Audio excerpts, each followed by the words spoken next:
Warning. The Federal Communications Commission has determined the following content to be emotionally harmful. Funny things that you think's funny aren't funny. Give me cocks all the time. I want cocks all over me. The Alan Cox Show kicks ass, man. Welcome. Show me what you got. You're not going to see a lot of cocks on TV. Alan Cox from the Alan Cox Show. I don't know what it's about you, but I can't even stand your voice. I think you're the biggest asshole alive. It's going to be a great show. Let's kick it. I'll say kick it, and you'll just kick it with a tasty groove, okay? 1, 2, 3, kick it. Kick it. Come on. God damn it. Could you one time kick it? What the? Alan Cox. Here we go. He'll ad-lib. He'll be fine. It's the Alan Cox Show on 100.7 WMMS.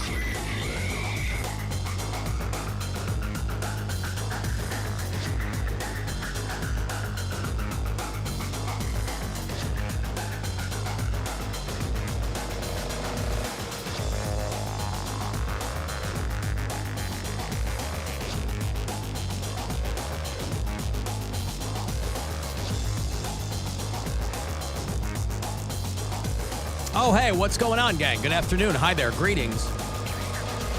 Salutations and all that. And everything in between. High fives. Hearty handshakes. My name's Alan Cox. Thanks for being here. Say hi to Bill Squire. He is here, too. Yo, creepy hoods. Mary Santora is here. Well, she's physically here in spirit. She's literally here in your ears. She's in Midtown Manhattan. What up? Boop. What is she wearing today?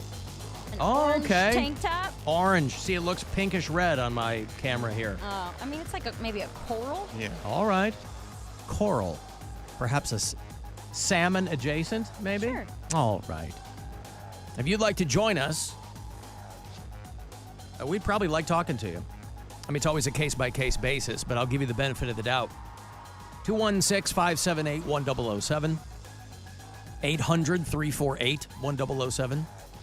You can always text me if you like. That number is 35192. AlanCoxShow.com if you want to watch live. If you want to weigh in on what color Mary's tank top is, we could have a white or blue dress situation on our hands. It's not an optical illusion.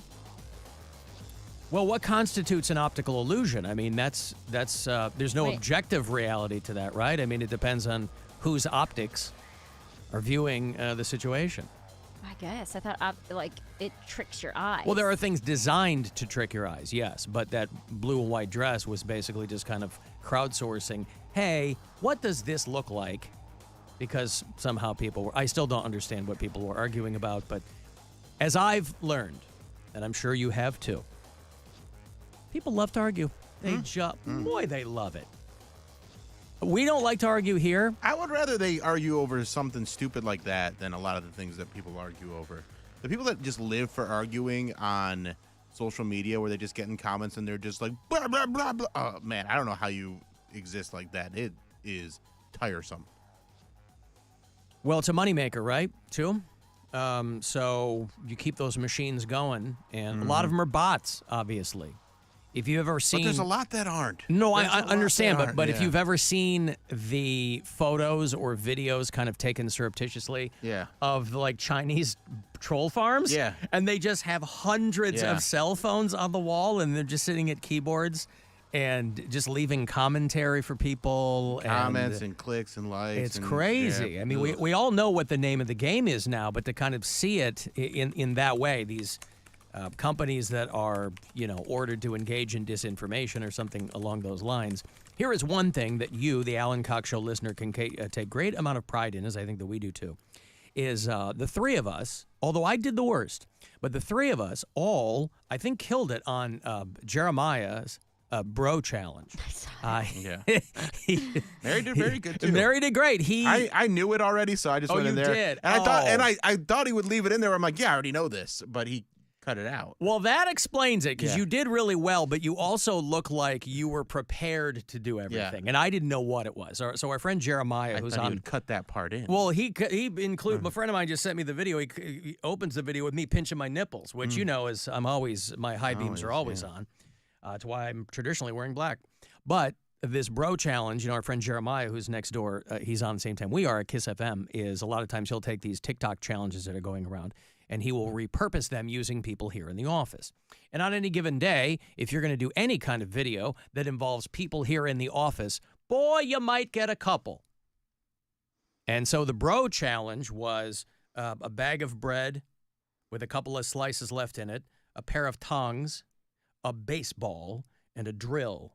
And I guess the bro challenge is, so I'm the first one in this video. It's on his. I think he's shared it with all of us. It's on my Instagram story. He showed me this morning. He goes, did you see the final cut? And I said, no. And it's just, hey, close up that bread, pick up those tongs, pick up that baseball, and pick up that drill. And the bro challenge, the conceit is, how do you wrap up? And then he graded us, right? Did you get a green check mark, or you get the red circle with a line through it? And I guess what you're supposed to do, if you're a real bro, is you're supposed to wrap. I don't know what the wrong way to wrap the bread bag is. The way Jeff Zukakis did it. What did he? Oh, he tied it in a knot. Okay, we just twist it and wrap it under, and then pick up the tongs. I guess what the dividing line is there between a check mark and a red circle is whether you click the tongs to make sure that they're properly operating. And so I think we all did that.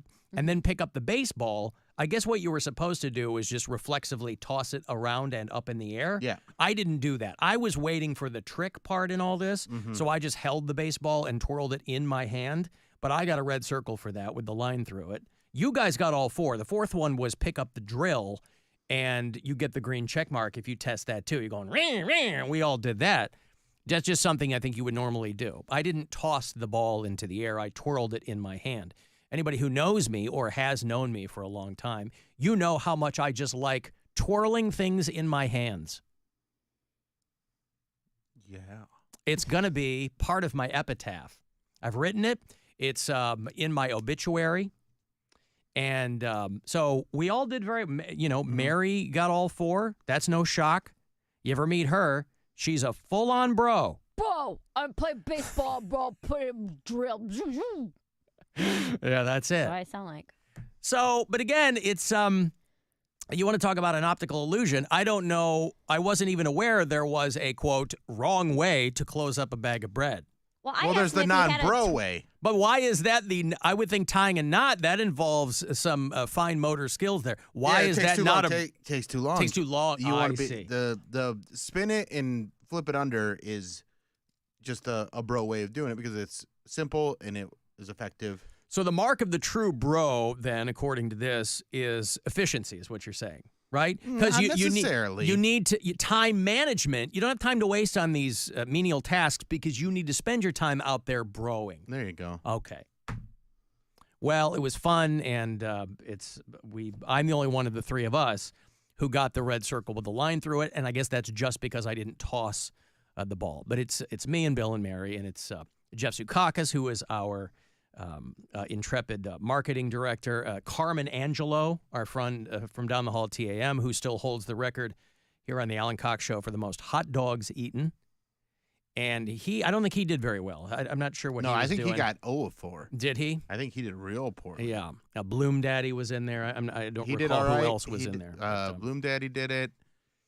I think that was it. That might have been it. Well, listen, once you get me and Bill and Carmen Angelo, you've pretty much covered all the in-house bros. And me. You were in there, but you're not an in-house bro, Mary. You happen to be here that day that he shot it. Because he came to me and initially, he didn't tell me what he was going to do, but he goes, hey, am I going to need to use the iHeart hologram Mary? We haven't talked about this a lot, but we do have a hologram Mary. You know how they sent Tupac? I know, but Mary, That's why we had to get rid of Pound Cake. to pay for hologram Mary. Yeah, that's what it was.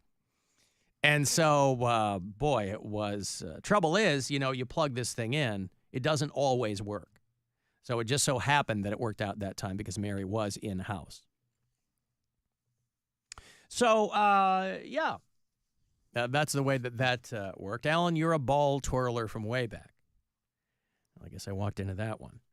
Hey, I've got your shot. We're doing it early in the show today get your key for the Buzzard bike. We're giving away this brand new Harley, and there are a number of ways for you to qualify to grab one of the, I think it's 40 keys, one of which will help somebody ride off on this brand new bike. So we will get back here after the break, and I will have your shot at the key for the show today. And then 2:30, another shot for you to grab some money. We'll have 4 of those throughout the program to grab $1,000 in the Buzzard Bookie, all coming up. It's the Alan Cox Show. Everywhere on our free iHeartRadio app or whatever smart device you have. Just tell me to play the Alan Cox Show on iHeartRadio. Our iHeartRadio Music Festival, presented by Capital One. Coming back to Las Vegas, September 20th and 21st. Streaming live only on Hulu. Just added to the superstar lineup. Dua Lipa and Halsey. Sharing the iHeart stage with Big Sean. Camila Cabello. Doja Cat. Gwen Stefani. Hosier. Keith Urban. New Kids on the Block. Paramore. Shabuzi. The Black Crows. Thomas Rhett. Victoria Monet. Our 2024 iHeartRadio Music Festival, presented by Capital One. Tickets are on sale now at AXS.com. That's AXS.com. The Hartford Small Business Insurance knows opening a small business is a great achievement. They offer custom insurance solutions to fit your needs. Get a quote and find why over 1 million small business owners trust them at thehartford.com/smallbusiness. Hey, it's Alan. This summer is going to be a hot one, the kind where 85 might feel downright balmy.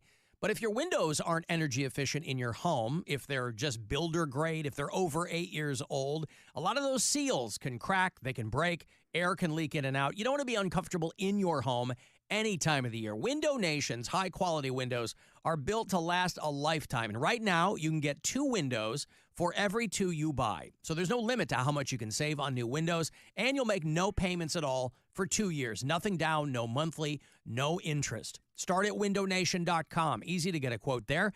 If you want to call, give them my name, 866-90-NATION. A lifetime warranty on Window Nation windows. They're made here in Northeast Ohio, and you can have them installed in a day or less. They're even ranked the highest on Forbes' list of best window installation companies. So you know what I'm telling you. You can trust Window Nation for your home. 2 free ones for every 2 you buy. No payments at all for 2 years. 866-90-NATION. Give them my name. Or go to windownation.com.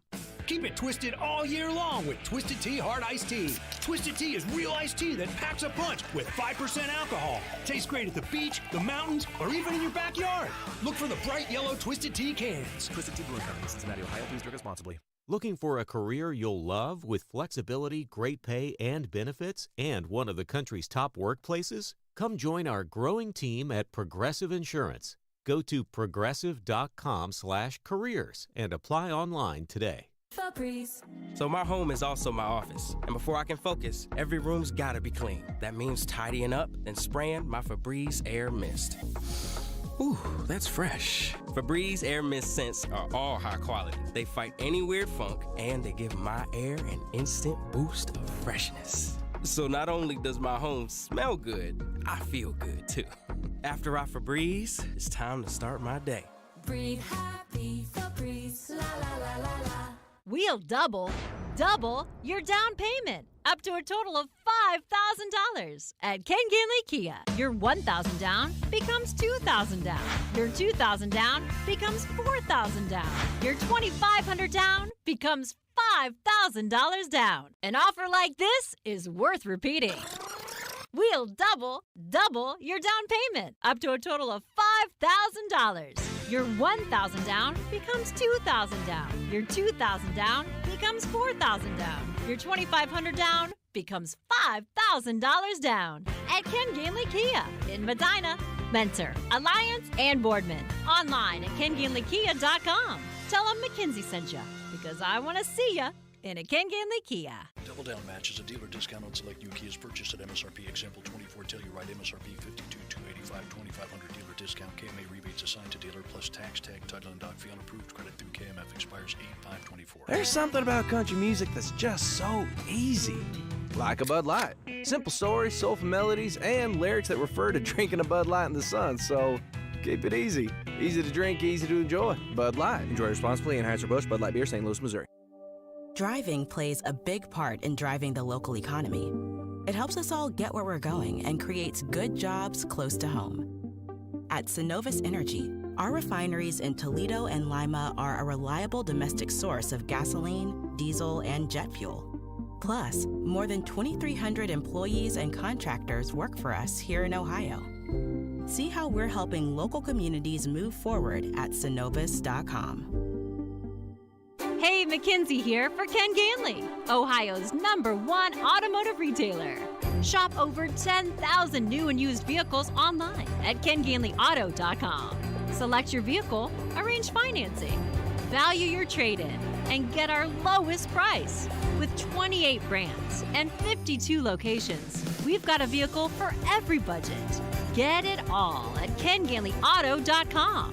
Ken Ganley, we drive Ohio. Direct Auto Insurance is for uncompromisers, the people who refuse to make trade-offs in life. Like Kelly, when her old car insurance got so expensive that she couldn't afford to drive anymore, do you think she started carrying her groceries for miles? No.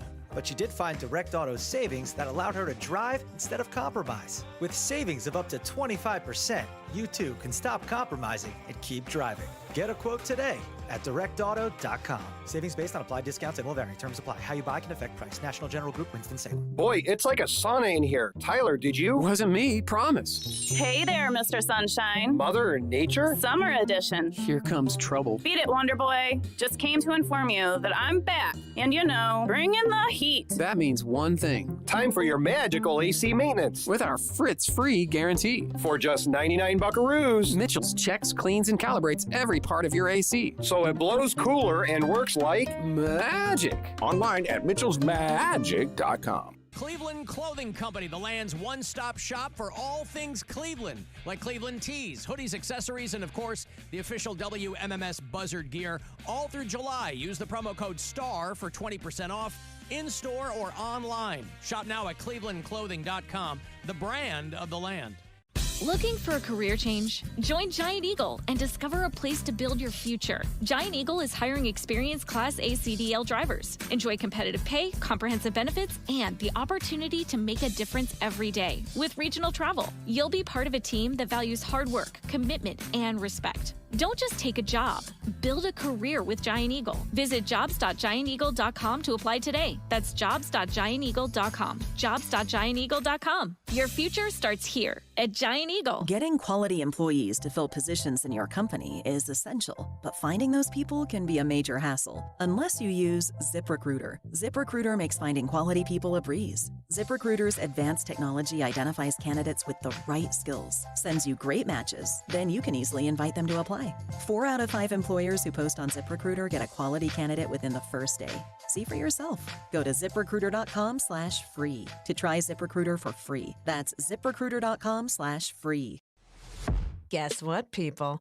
Wendy's has new saucy nugs. You heard me. Wendy's nugs now come in 7 saucy flavors. Buffalo, honey barbecue, garlic parm, spicy ghost pepper. You can literally hear your taste buds after every bite. I'm serious. Listen to mine. Okay, that's just me playing with sound effects, but you got the idea. For a whole new way to nug, gotta be Wendy's. Gotta be fresh. At participating U.S. Wendy's. Traffic. From the Elk and Elk Traffic Center, if you were injured on the job, call the attorneys at Elk and Elk, 1-800-ELK, Ohio. Looks like you're dealing with another crash, Harold Avenue at West 134th Street. You also have road construction taking out the right lane 490 westbound at the I-71 Jennings split, and the westbound lanes of Euclid Avenue are still closed for the filming of Superman between East 6th and Public Square. I'm Mike Ross in the Traffic Center. This report is sponsored by Great Clips. There's great in all of us. We're Great Clips. For a great haircut and an everyday great price, stop into any one of the 100 Northeast Ohio Great Clips locations. To save time, check it online on the app. There's great in each of us, there's great in all of us. We're Great Clips. 2 decades ago, Richard Petrone and Danielle Imbo disappeared from a Philadelphia bar, leaving behind friends and family, but zero physical evidence. The gripping podcast, There and Gone South Street, chronicles the search for answers in this coldest of cold cases. Not just them, but their truck disappeared into the ether from one of the most frequented spots in the whole city. It was stunning. Listen on America's #1 podcast network, iHeart. Open your free iHeart app and search There and Gone South Street to start listening. Now it's time to give stuff away. Alan Cox. Time to give stuff let's do it now. You want one of these keys that could fire up the Buzzard bike, brand new Harley that we're giving away. We will hand out 40 keys in all. Budweiser and WMMS are giving away in 2023 Harley Sportster 1250S. But you got to have one of these keys. Dieter out doing a bunch of appearances to get you qualified too. You can qualify on the show here. If you're out and you see one of the Budweiser Buzzard displays, those have a QR code. Just go to WMMS.com. All the details are there. You will get my key today if you're a caller 10. Good luck. 216-578-1007 or 800-348-1007. Rest assured, when all else fails to entertain you, so will he. You guys suck! This is the Alan Cox Show on 100.7 WMMS.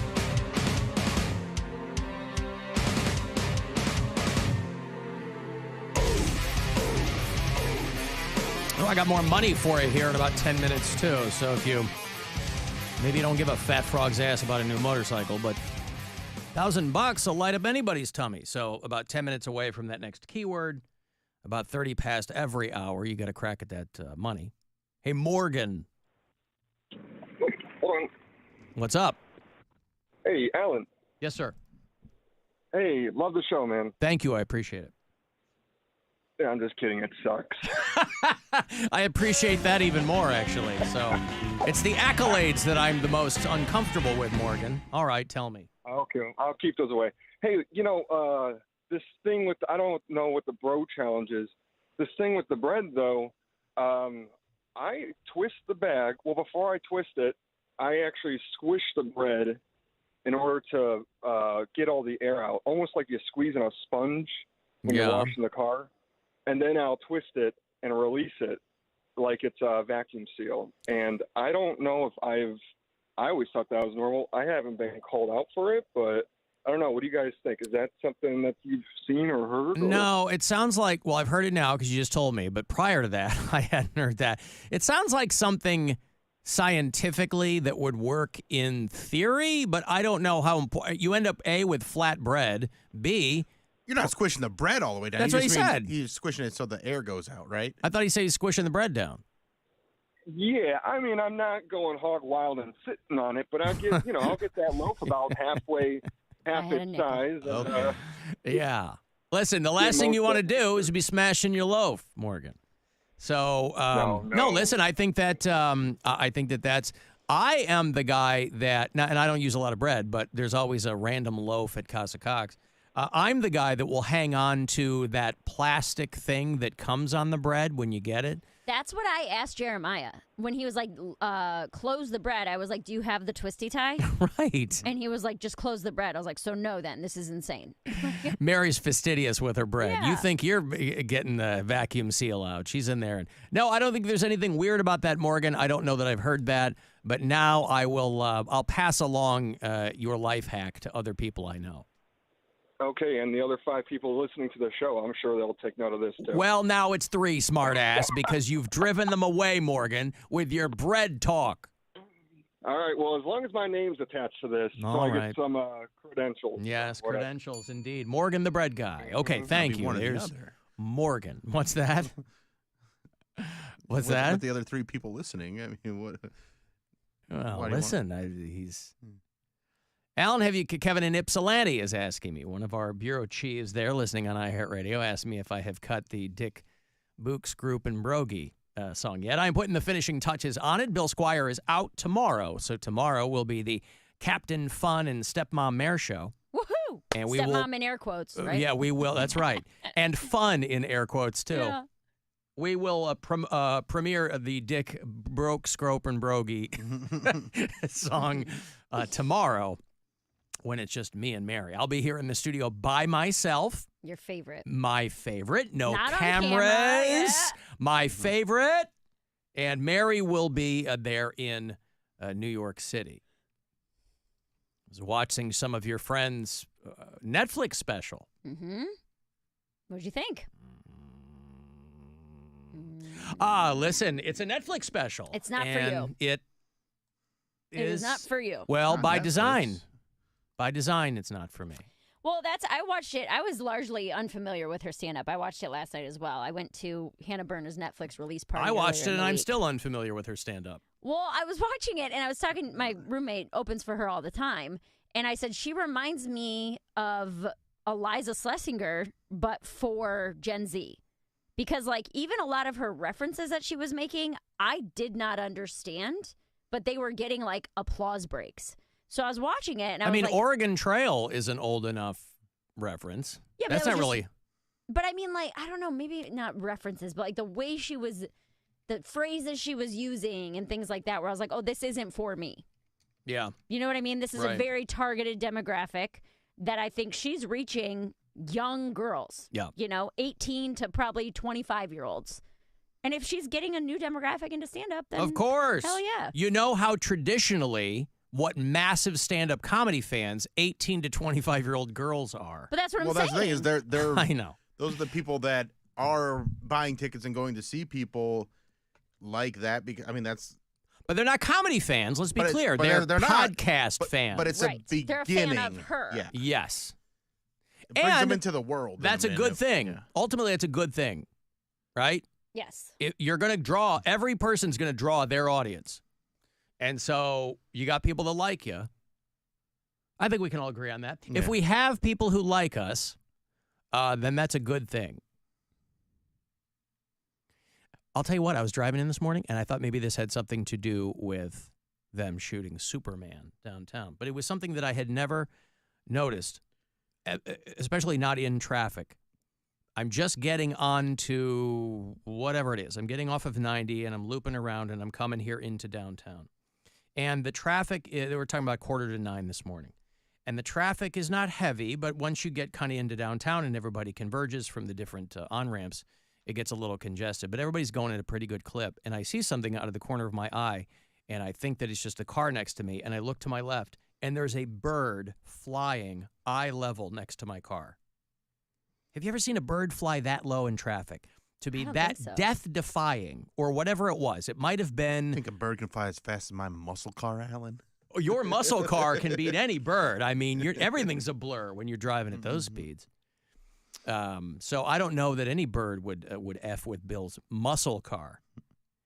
But I don't know that I've ever seen that before. So I don't think it was a glitch in the Matrix, but I mean, whatever the jet stream that birds are flying, whatever that entails, if you pardon the pun, it was, it was eye level. And it was there for like a few seconds. It didn't just happen to get, blown into my eye line. You know how much I hate when that happens. But it was right there. So I don't know if there are any ornithologists in our audience, people who have any area of expertise, but it was a fascinating. And boy, for my money, what a way to start your day, right? On the way to work. I've got every morning when I'm driving in, I've got ideas in my head of how I want that day's show to sound. And you add a bird into it. Oh. Now, what is that? Well, Inspirato can come from a variety of sources. That's not true. And I don't know what kind of bird it was, other than a low-flying one. It wasn't with other birds. But Al and I squish my loaf all the time just to get the air out. I assume maybe you're still talking about the bread, but I'll give you the benefit of the doubt on that. I've got money here for you. It's $1,000, courtesy of the Buzzard Bookie. You get one of these about 30 past every hour, so you got a few of them coming. But don't waste any of them, because you could be $1,000 richer. So good luck. This is your chance to bet with the Buzzard Bookie and win $1,000 now. Enter this nationwide keyword at WMMS.com. Check. That's check. Enter it now at WMMS.com. Alan, did you get your free Slurpee? I did not. Today is that day, isn't it? It is. 7-Eleven. 7-Eleven. Yeah. Listen, you know me. There are only 3 11s I celebrate.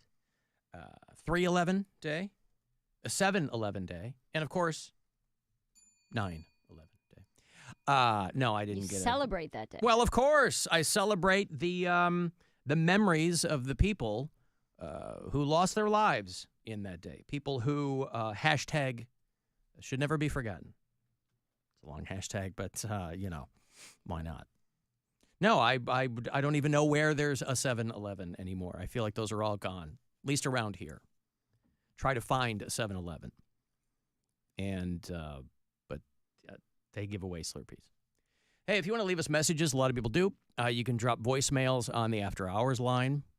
It's 216-986-8903. Hey guys, it's Leslie. Yesterday you were discussing the pancake hamster pants guy, and this brought back a flood of memories about a college roommate that I had who had a lot going on. She thought it was acceptable to literally bark at people in response to questions they would ask her. She would frequently wear adult onesies as everyday outfits. Oh. What was that? It went away. Wait, hold on. What's going on here? She got small. It sounds She small. got small. She shrunk. She did. What happened? Inside a little vial. Yeah. What happened to my call here? Oh, I'll play it again. Hold on. What is happening? Am I having more technical difficulties? Oh, no. Oh, God. Hold on. Oh, there we go. Hey guys, it's Leslie. Yesterday you were discussing the pancake hamster pants guy, and this brought back a flood of memories about a college roommate that I had who had a lot going on. She thought it was acceptable to literally bark at people in response to questions they would ask her. She would frequently wear adult onesies as everyday outfits. She would wear these on campus, and people would notice and would talk about her, and I was so embarrassed that the student wearing the adult Pikachu onesie that barks at people is my roommate. But she also had several pet rats and a pet snake, but whatever, and she would vocally tell our other roommates and I that not only was she naked under the adult onesie, but that she had her pet rats in the onesie with her to run around on her body in an effort to bond with them, and I really wish I was making this up. Her mom was normal, but this young woman clearly had a lot of stuff that she was going through that we unfortunately had to endure. But anyway, just remind me of that. Love you, bye. There was a lot to unpack there. I was really getting distracted. Mostly because of rats.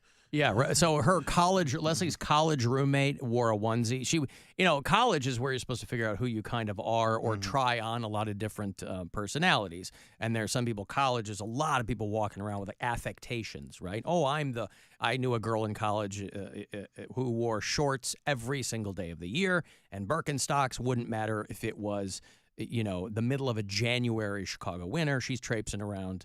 Full-on fleece up top, of course, but shorts and Birkenstocks, and that was like her affectation. People who want to be known for that, and that sounds like that's what her roommate was doing. But rats running around your onesie, I don't know. On your naked body. On your naked body. Bro. Wow. Come on. I got a letter from Nick. Subject line says, I've been living a lie. Though I take my duties as Seattle bureau chief very seriously, Nick has been our chief tech correspondent here on the show for a while. He's got a doctorate in something or other. I have to confess that I should have changed my status a full 2 years ago. I moved from Seattle to Columbus, Ohio. Please update the bureau chief. Map, my first order of business is to share with you Matthew Pancake's arrest video. Have you seen this? I have not. I hadn't seen it. Nick sent me this morning. I hadn't seen it. Leslie was referring to the guy yesterday who was arrested for breaking into a restaurant there in Columbus and then smashing the front door of a pet store while wearing a leopard print onesie. And all that is strange enough. But my favorite part was the fact that his name is Matthew Pancake, which sounds made up. But after we were talking about it yesterday, I heard from a number of people who were familiar with people who had that surname. One guy in particular whose sister married a guy whose last name was Pancake. Police arrest suspect with hamsters in his pants after breaking into pet store. This is the Matthew Pancake story from yesterday and the bleeped arrest body cam video. Mr. Pancake, you're under arrest. Don't move. Get on your belly. Get on your They basically got him like sleeping on a bench. They walked up and he's just lying there. Mr. Pancake, you're under arrest. Don't move. Get on your belly. Get I really wanted to say that. On your belly. On your belly. On your belly. Roll. Get on your belly, Mr. Pancake. On your belly. In the name of the law, Pancake, get on your belly. This has got to be fake. This seems too nobody fake. talks like this. Is this a bit? In the I name feel of the law? Yeah, this sounds like a joke. Mr. Pancake. In the name of the law, Mr. Pancake. In the name of the law. Hold on. I got one here. Are you shitting me? What the Give up your other hand. Am I under arrest for? Seriously. Breaking and entering. Theft. Damaging. Oh, God, there is a gerbil. Oh, there's a gerbil. Animal abuse. What the heck? I got a gerbil. What the heck? I mean, now it seems legit, but You're the right. beginning of it, in the name of the law, Mr. Right. Pancake. People say that. They do. I feel like some cops take themselves real seriously. And they No, I wanna know use they do. all their terms. Of course, and- they do that. But in, Or but he in knew, the he's name like- of the law, he- he's not from the 1700s. He knew he was on his way to arrest someone named Pancake, and he's like, I'll make sure I'm doing my part in this video. I'm going to make sure that... he understood the assignment. Yeah, everyone's aware that I am arresting Matty Pancake. But the guy's sleeping on a bench. Mm-hmm. You nudge the guy. Why did they drag him off? It's not like he's going to fight back. I don't know. They're pulling hamsters out of his pockets at this point. Multiple gerbils in his pants. Multiple gerbils recovered. Okay. We're just advising that our suspect has multiple gerbils in his pants. Yeah, that feels made up. I don't know. I mean, it's body cam footage, but just after 3 a.m., that's when the Columbus Police Department were sent to a pet store. There were dogs and birds and rabbits running around in the parking lot, and they were trying to get these animals back. The guy's name was Matthew Pancake. Pancake. Pancake in the name of the law. In the name of the law. Sounds like he's being arrested by Champ Kind, someone said. Yeah. Okay. Alan, I'm making my first BLP sandwich. Delicious. How do you peel the peach? Peel, I guess. You don't peel the peach. You might lightly grill it. Of course, a bacon, lettuce, and peach sandwich is what we're talking about here. And it's just something that's delicious if you've never tried it. For as much as people like talking about the salty and the sweet, that's what you're going to get. I don't like peaches. Huh? I don't like peaches. I heard you. I just couldn't believe the stupid words that were coming out of your mouth. I'm not a big fan of stone fruit. Peach. I like a plum every now and then. I ate a lot of plums as a kid, so I think I might have just overdone it. And then I don't like peaches. I do like cherries, so I guess maybe not all stone fruits, but I don't like peaches at all. I don't like mangoes. The stringiness of peaches and mangoes. Grow up. The string, you have floss, don't you? No, I don't like the texture of it, like while I'm eating it. Oh. It doesn't taste, I don't know, I don't like it. And I also ate a lot of canned, like, fruit cocktail as a kid, too. Oh, tinned peaches and things like that. Yes. And that entire can would have precisely 1/2 of one maraschino cherry in it. Right. Like somebody was dropping them in by hand. Don't give them many. Give them mostly pears, couple of peach slices. Was it in heavy syrup or in its own juice? I bet you were a heavy syrup family, weren't you? We were whatever was cheapest. Keep you kids all riled up all day long. That was our fruit. Yeah. Was canned fruit cocktail. Well, my neighbor has a plum tree, and he's gone a lot, so we'll see these things kind of. Steal those plums? Oh yeah, well he's like, go ahead and whatever you want, because it's like right on the other side of my fence. We have a raspberry bush, and I cannot believe how many raspberries this bush kicks off. Like on a regular basis, you can make friggin' pie a day with the raspberries that come off this bush. More than 10, though. Crazy. Oh yeah. Well, I mean, we like to make 9-berry pies at my house, but. And then, but yeah, these plums next door. And so, I guess I'm not going to mail you any, Mary, is my point. No. Yeah, I was going to send you some plums. I'd appreciate if you didn't. I doubt that they have any kind of produce there in Astoria, so I was going to mail you some plums. There's no fresh I'm probably more of a nectarine guy because I don't like the furriness of the peach. You don't like the furriness? Yeah. We don't mind furriness in any other area of life. Why on a peach? Because a nectarine doesn't taste like a peach. Nectarine tastes like a nectarine. How do you feel about kiwis? Allergic. I know you're allergic, but he doesn't like the fuzziness, but all of a sudden he likes kiwis. But I'll eat. You don't bite into a kiwi. Yeah, you don't bite into a it. kiwi. Are Slice people of eating kiwi. kiwi like that? I mean, I am. Of course You eat that? Well, you also eat the core of an apple. Why am I going to waste anything? I also swallow the pit in a cherry. I was eating cherries the other day. What is wrong with you? Well, they're not going to hurt me. What am I going to spit into a cup? Tree in your belly. Huh? You're gonna grow a tree in your belly. That'd be the most awesome thing ever if I grew a tree in my belly. I gotta break here. I think we've covered the stone fruit situation enough for one day. But congratulations to Matthew Pancake down there in Columbus. All right, you want to text 35192, AlanCoxShow.com. You can watch live, and we'll be back. The Alan Cox Show on 100.7 WMMS and everywhere you go on our free iHeartRadio app. Rover's Morning Glory. Ben Affleck and Jennifer Garner's 18-year-old daughter gave a bizarro speech in front of Los Angeles County about viruses, COVID, something. Can you decipher it, Snitzer? You're a liberal. Unhoused, they're having problems with long COVID, and all government facilities need to mandate masks and UV filtering. Get the hell out of here. You're not agreeing with that, are you? I mean, I think that maybe unhoused people have less health care. The homeless people. I know, it's hard to say. Homeless people, okay? They got somehow... Say what you say off air. Call them hobos. I call them bums. Rover's Morning Glory. Weekdays on 100.7 WMMS and 24/7 on our free iHeartRadio app.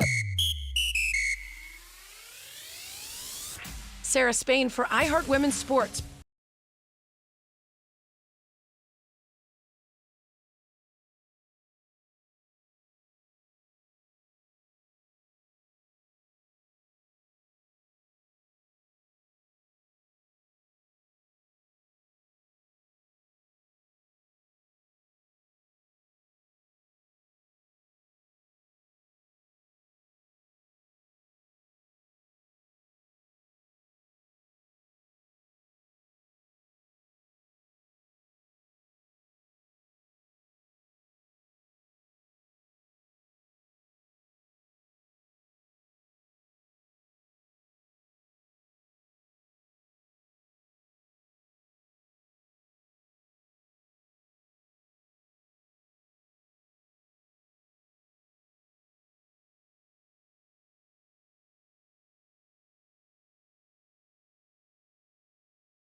Tide.com/scholarship/official rules. Portions of the following program were pre-recorded.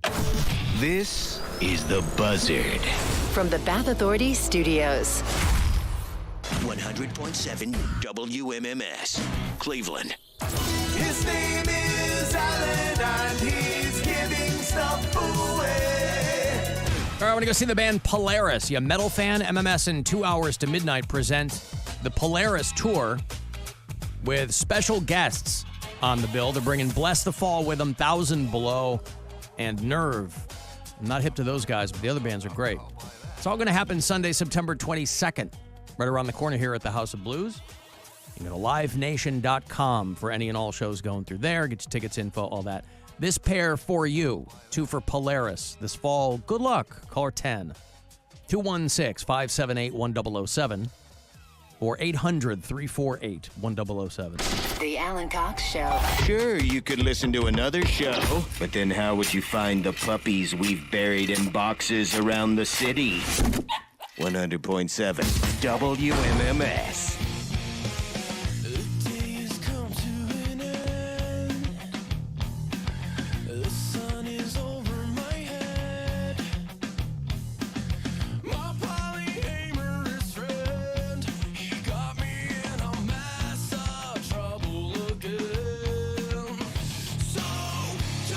Somebody sent me a story that the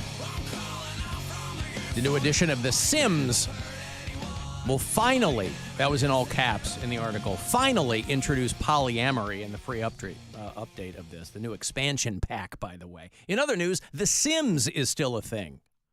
Who knew that? The Sims is still very popular. It must be. Yeah. Among whom? People Who's that play playing video games? Lots of people. Is The Sims considered... Yeah, I mean, if they're still making it and doing it, I guess so. Yeah. But holy cow, I couldn't tell you the last time I heard anybody talking about playing The Sims. The new expansion pack is called Love Struck. And it's all about romance, boy. So if you're somebody sitting there, because, people in the video game community, you're like anybody else. You're only human and looking for romance. And why limit it if you're not, it's supposed to reflect real life, right? Why limit it to just A and B or C? Do you play The Sims? Do you know anyone who plays The Sims? My ex-girlfriend used to play The Sims. Is that why she's your ex-girlfriend? No. Too much Sims, honey. Yes, it was not a sim-related breakup. All right. It had nothing to do with it? No. You'll be able to customize your Sims experience with boundaries and jealousy. I mean, The Sims has been around for a good 25 years now, right? Yeah, the game itself. But they must have rebooted it somewhere along the way if this is Sims 4. But listen,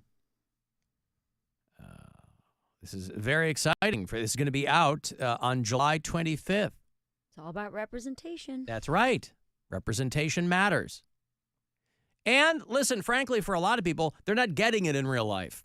So I guess you have to live vicariously through your simulated self. You got to wonder how many dudes, Also, though. it's just fun for people. What is? People just like games. Yeah, but is it? I mean, The Sims, as I recall it, I guess I'm more familiar with SimCity, where like you were building a thing or whatever. But The Sims, you're. Explain it to me. Your ex-girlfriend, did she ever talk your ear off about how fun The Sims was? And I'd watch her play Okay. while I was doing other things. But Yeah. you build different houses and you have different characters and it's just an escape for some people. Mm-hmm. It's not necessarily that you want to escape your life. It's just it's a fun game. But it I is don't very know how much else- that. It is very much that because Is every it? minute you're spending playing that, you're spending not doing stuff in real life. So you do whatever you want to do, but it is very much an escape from your real life. but- That's why it's called The Sims. You're simulating your real life in ways that. Well, you're not simulating your real life. Well, but that's why they're. Because there's plenty of people that make a character that has nothing to do with who they are. They just go, hey, I'm just going to make this character because it's fun. And this is what I'm saying. There's going to be how many down low guys are going to be in The Sims now forming a polycule with a couple other I dudes. think when you create a character, it's some kind of an extension of yourself. Yes. To a certain degree, where it's either like what you wish you would wear or be or job or anything like that. There's a lot of different ways to play games.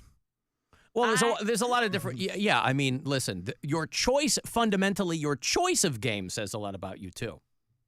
And so if you're sitting there and they go, well, you can play the new Halo or you can play the new Sims, that's going to say a lot about you and what kind of games you like. So if you So what is the end, and not better or worse, just different. What is the end result of The Sims? I don't know. You don't know. I You didn't guys play broke it. up before it. Well, no. It's just a game you play, and they go, okay, I want to start a new character. I want to start a new thing. Like, Sims can die. I just. Oh, they can? Yeah. Oh, God. You can kill them, too. You can lock them in a room and, like, not feed them and stuff. Mm-hmm.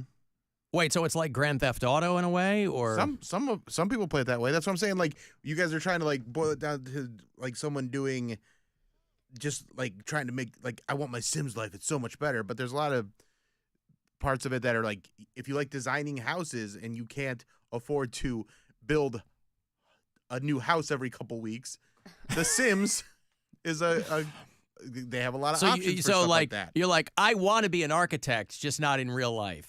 Not even architect. It's like I think those are the interior designer or something. Oh, so not the people. Some people decorating houses, not building them. Building, decorating, whatever. There's so many different things you can do. It. Mary, just stop making the jerk off motion while I'm talking about this. I'm trying to cheat my watch into thinking I'm standing up. Her carpal tunnel is working. Mm-hmm. Oh, you're moving your watch so that the motion sensor will go off. Hour. I see. You have to move around for a minute. She's simulating standing right now. No, you just Mary have to Sim. move I the know watch what it. for I a used minute. to have it. She's playing Sim Studio right now. Well, it's rated T for teen. It's got crude humor, sexual themes, and violence. Which, if you ask me, that's the holy trinity. Those are the best things in life, in real life. Crude humor, sexual themes, and violence. When was the last time you were even violent? Me? Yeah. I'm emotionally violent. Does that count? No. Oh, well, I've been accused of worse. No, I'm not a violent person, Bill. Well, you just said it's like the best thing in life. They are.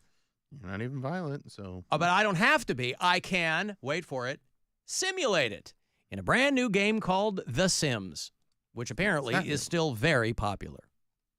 I don't know if it's very popular, but it's. You said it was very popular. And there's a lot of people that play it. That's the definition of popular. I don't know if it's the most popular game. Well, I didn't say that. Yeah. I didn't even think it was still a thing. It's still a thing. Yeah. So if you are somebody who is like, yeah, I like playing a game with a bunch of fake people, but I got to be able to. Where is the polyamory? Is your girl Tommy going to play this? I know she's doing it in real life. Is she going to play something like this? I don't think she really plays games. All right. I don't think she does the Sims.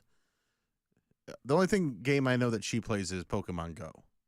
Oh, that's still a thing too? That's still a thing too. Wow. God bless. There's plenty of things that you aren't interested in that are still a thing. Well, no, understood. I'm not saying they shouldn't be a thing. I'm saying that I'm living my life. Like I don't know what's still a thing and what's not. And people can spend their time however they want. At least Pokemon Go, you're out running around. Is that right? I don't know. Well, isn't that what was it when it was at its peak? People were like in parks getting in trouble looking for Pikachu and crap, right? I guess. Right. The Sims, you're sitting at home. I mean, back in the day, The Sims, you were sitting like at your keyboard playing it. Now I'm sure it's a platform. On a desktop. Yeah, platform version or whatever of it. But the polyamory in the new expansion pack is right in there. I never played The Sims, but I never really played any of those games. But I know my friends were really into that Roller Coaster Tycoon. Mm-hmm. I don't know if you guys ever played that. I played that, yeah. You create your own amusement park. That was fun. I was never into those games. Never appealed to me. Like create your own universe games. You're too busy trying to create your own. You're more real like universe. a puzzle games person anyway. Like you're not really I play much. puzzle games now, but like I like to just like straightforward like Nintendo games. Oh yeah, me too. I'm more of that. Like I like a side-scrolling Mario game. Yeah, that's like my favorite. Lion King, Aladdin, Yoshi's Island. Those were the games I played. Lion King and Aladdin. Aladdin were way too hard. They were hard, but Crash Bandicoot, so hard. I played every version of Crash Bandicoot, and then when I beat the first one, I went back and tried to get like 100% on every level. There are these games that I used to play when I was in Michigan. Was it just a stick and a tire, and you just knock it down the street? No, when my kids were smaller. When your kids were small, not when you were young. Not the ball in the cup with a string on it. No, we had the Atari 2600. I mean, I should say our generation had that. I didn't. I had Dick. We didn't have anything for video games, but we had arcades. We had to leave the house to go play video games. But love an arcade. When I was, for my daughter's 20th birthday a couple of weekends ago, I was talking to my son, and I was like, we started talking about the games that were on the OG Xbox when he was a kid that we would play, and they're long gone, but there was one called Blinks, which is probably a 20-plus-year-old game about this cat that would run around, and you could manipulate time in this game. And I was blowing his mind because he had forgotten about these games. And I'm sure that there are probably retro versions of these games now, or at least games that are able to be played on whatever the current platform is. But like that, there was a whole suite of OG Xbox games back in the day. But this Blinks game was called the first 4D action game. And I don't know quite what they meant by that. It was probably marketing more than anything else, but it was a fun game, boy. And he was a little kid. But no, when I was a kid, I remember staying over like a friend's house or something, and I remember when the Atari 7800 came out, and it came with pole position. And the 7800, for that time, was considered like a quantum leap in video game technology, because we had the 2600, and then they had the Atari 5200, and then the 7800, and it was sleek, and the graphics, compared to today, they're downright medieval. But at the time, we only had that in ColecoVision. But I would have to go to a friend's house to play this stuff because we didn't have these things. Yeah, we didn't have any video games till we moved to Medina. But we lived in Strongsville for a few years, and our neighbors had Nintendo. And any chance I could go over there and play Mario or Mega Man, I was just enthralled. Even if I wasn't the one playing, which I usually wasn't because I was so young, just watching my friend and my friend's older brothers play, I was just like, this is the best thing that anyone can do. Well, and even before the Atari, there was something called Intellivision that Mattel had made in the late 70s. So when I was like a little kid, I had this one friend across the street. I didn't like this kid at all. He had two giant Dalmatians that just wanted to hump me all the time, and so I grew up terrified of dogs. But he had Intellivision. Why were you dressed that way you were that made them want to hump you? They kept asking me that, and I didn't know what to answer them. I said, I'm wearing hot pants and a half shirt, and I'm 7. That's what the dogs were attracted to? This is not what I'm supposed to be wearing? Well, Dalmatians are traditionally fire dogs. And I was hot. So, but yeah, I'd go over there, and he was later hit and killed on his bike. So I don't know who got the Intellivision, but I have to imagine I threw my name into the hat. If you want to leave us voicemails, we have an after-hours line for that. It's you can use it at any hour. 216-986-8903.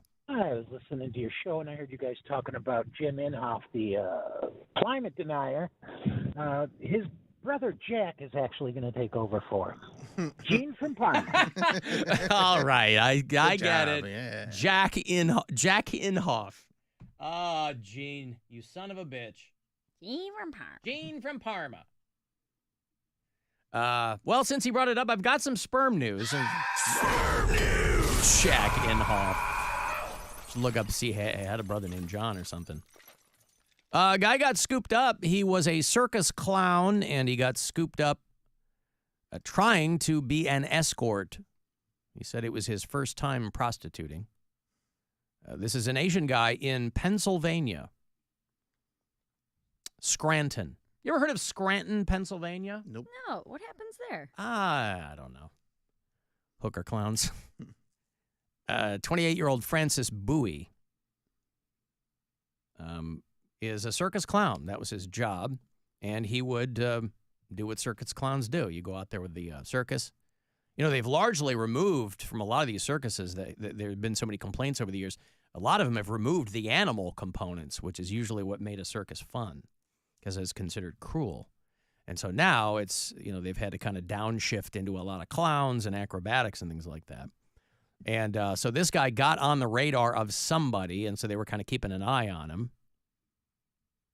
And he was offering sexual services. He was trying to be a male escort because he said the clown business just was not paying enough. He was making so little money that he was trying to supplement his income. His side hustle was literally hustling.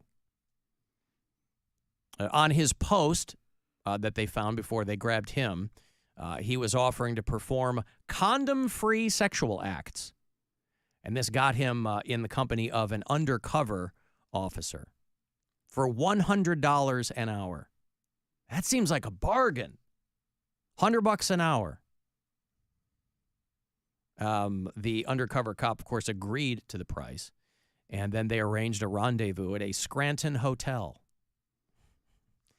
And he said that this was his first time prostituting, but he was just trying to make some money. He would perform under the name The Amazing Franco. And the clown persona that he had its own Facebook page. But now he's in trouble. Because, if you have clown skills, and I don't know if clown college is still a thing, is a freelance clown. He's good enough to get hired by some traveling circus. But you think that you might have some abilities that would preclude you from needing to go into prostitution. But where he failed, someone else may succeed. Should have called himself Fizbo. Wasn't that Modern Family? Yeah. Cameron called himself Fizbo. There's a clown on my street.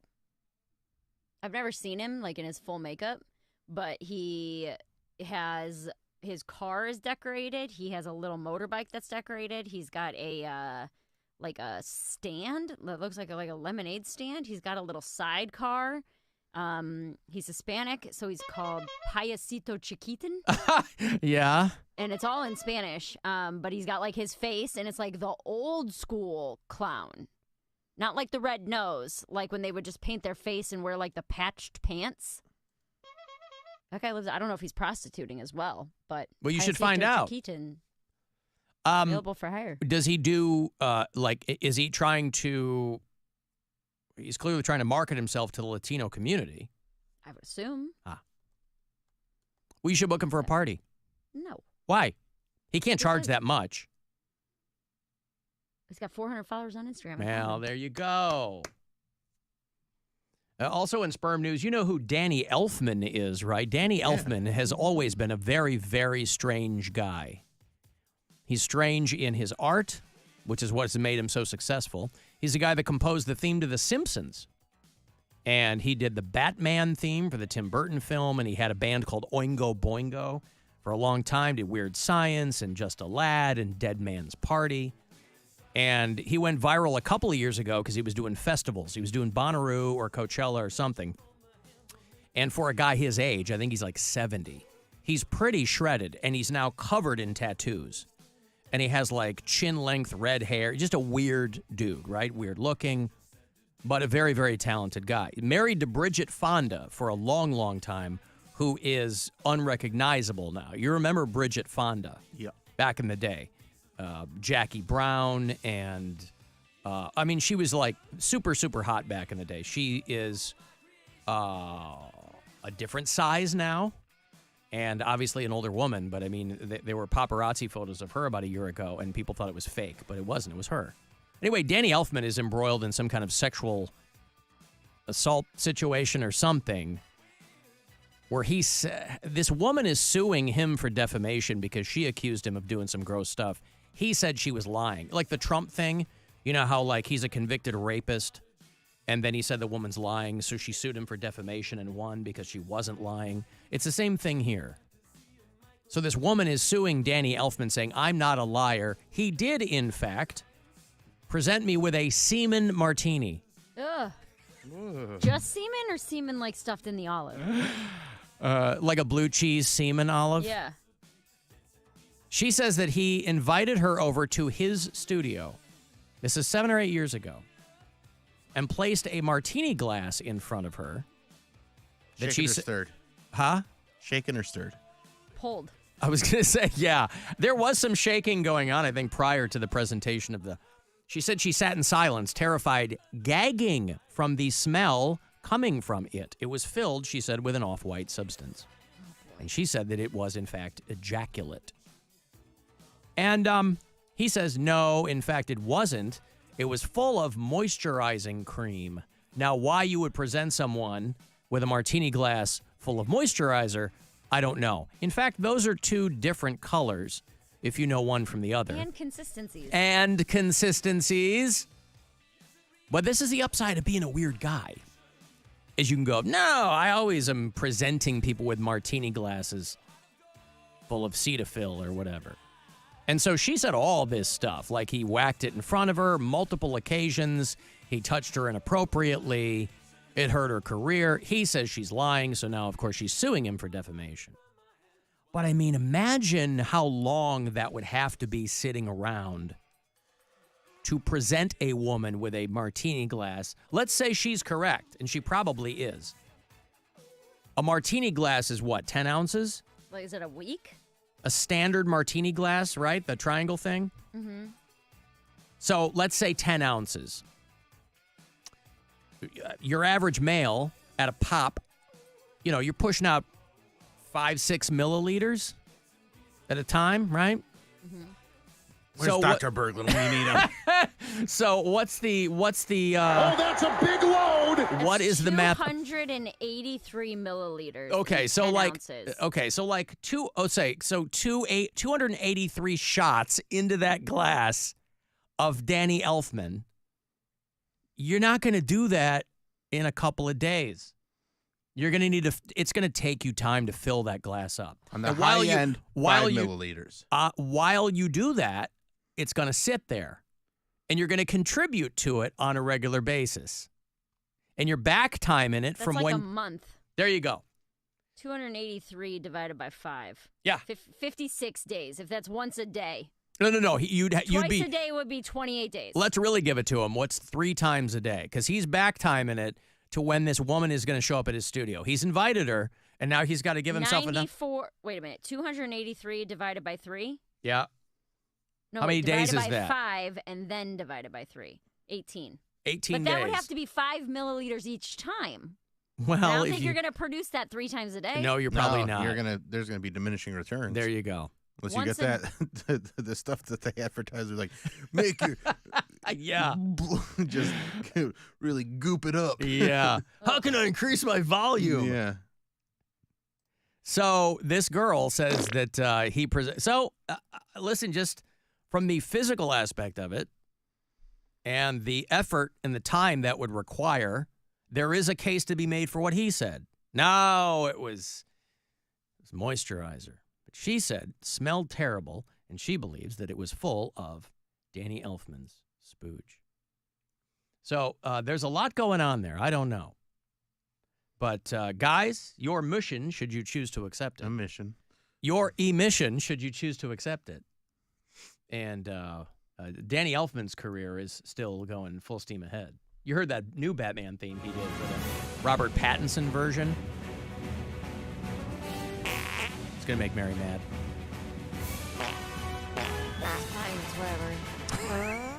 It's fine, it's whatever. Does it make you mad because it makes you so horny?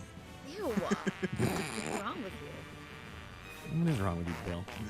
Your eyes open for a full martini glass, Mary. No, thank you. In the weeks to come. She's sober, Alan. Oh, I'm sorry. Well, there's no alcoholic content in that. All right, I got a break.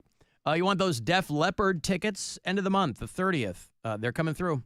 Journey and Def Leppard co-headlining. They have Cheap Trick opening for them over at Progressive Field. And then 3:30, another $1,000. Got that keyword coming from the Buzzard Bookie. It's the Alan Cox Show. On our free iHeartRadio app and your favorite smart device. Just tell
Up Olympic moments and live hourly updates from Paris. Bring the Summer Games with you everywhere you go. Download the free iHeart app now and enable push notifications for live updates from Paris. Only on iHeartRadio, the exclusive audio home of NBC's coverage of the 2024 Paris Olympics.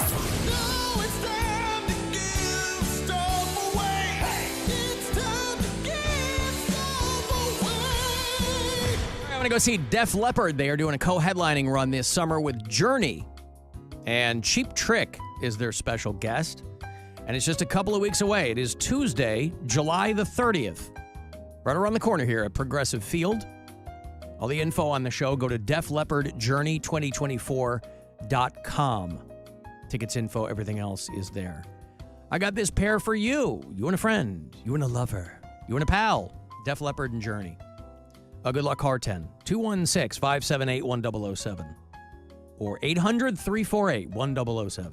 Clevelanders are damn proud of their city. Cleveland! But come on, you were born here. He moved here. This is a man that has endured real torture in a foreign setting. So who's the real hero? I would hope people would listen to our heroes.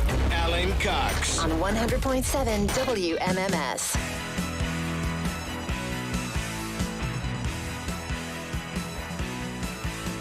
Gazpacho police. Gazpacho police. Remember that Gazpacho dummy Marjorie police. Taylor Greene thought gazpacho meant Gestapo? Yeah. She's talking about the gazpacho police. Well, there's a soup Nazi. There could be a gazpacho police. Gazpacho police are out there working for the soup Nazi. They're knocking down doors. Yeah, but Nazis go in her plus column, not in her negative column. Guardians are getting hammered by the Detroit Tigers to close out this series. It is 10-1 Detroit. Cold bats on the Guardians. A lot of unanswered runs there. They had a rough time in Detroit. Detroit's below 500. They're not a terrible team, but Guardians are way better than they are. It is the bottom of they just finished the 8th inning there at Comerica Park. So I think they end up splitting the series. No, they'll lose the series. Oh, they will? They only won one of these? They only won one. Oh, man. Yep. All right. Well, there you go. 9-8, 5-4. Yeah, you're right. They only won that Tuesday night game. Mm-hmm. Well, 10-1, and that's only if the Tigers don't score more. Well, anyway, Guardians will lick their wounds on the way down to Tampa. They fly or do they bus? They fly, yeah? They take a pedal bike. A rickshaw? Yeah. Just one. Oh, nice. That's a lot of trips. So do they fly them down like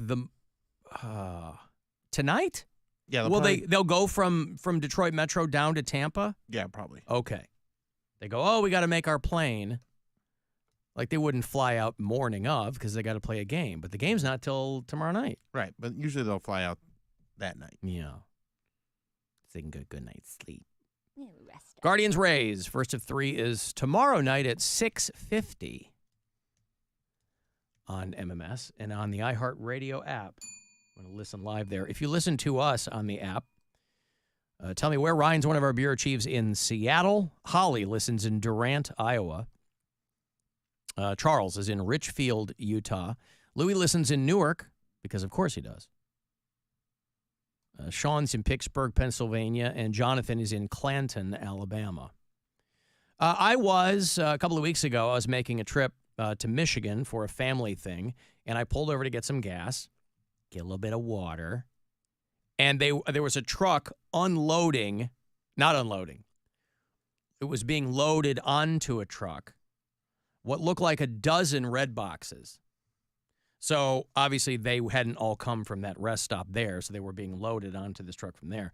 But Redbox is all done. Redbox is going away. They're shutting down all of those. You know, we've talked over the years where people, you have to remind yourself sometimes that not everybody is in the same technology bubble, and not everybody is paying out the ass for streaming services every month. You could go to all kinds of Giant Eagles and rest stops and things, and there would be Redboxes there.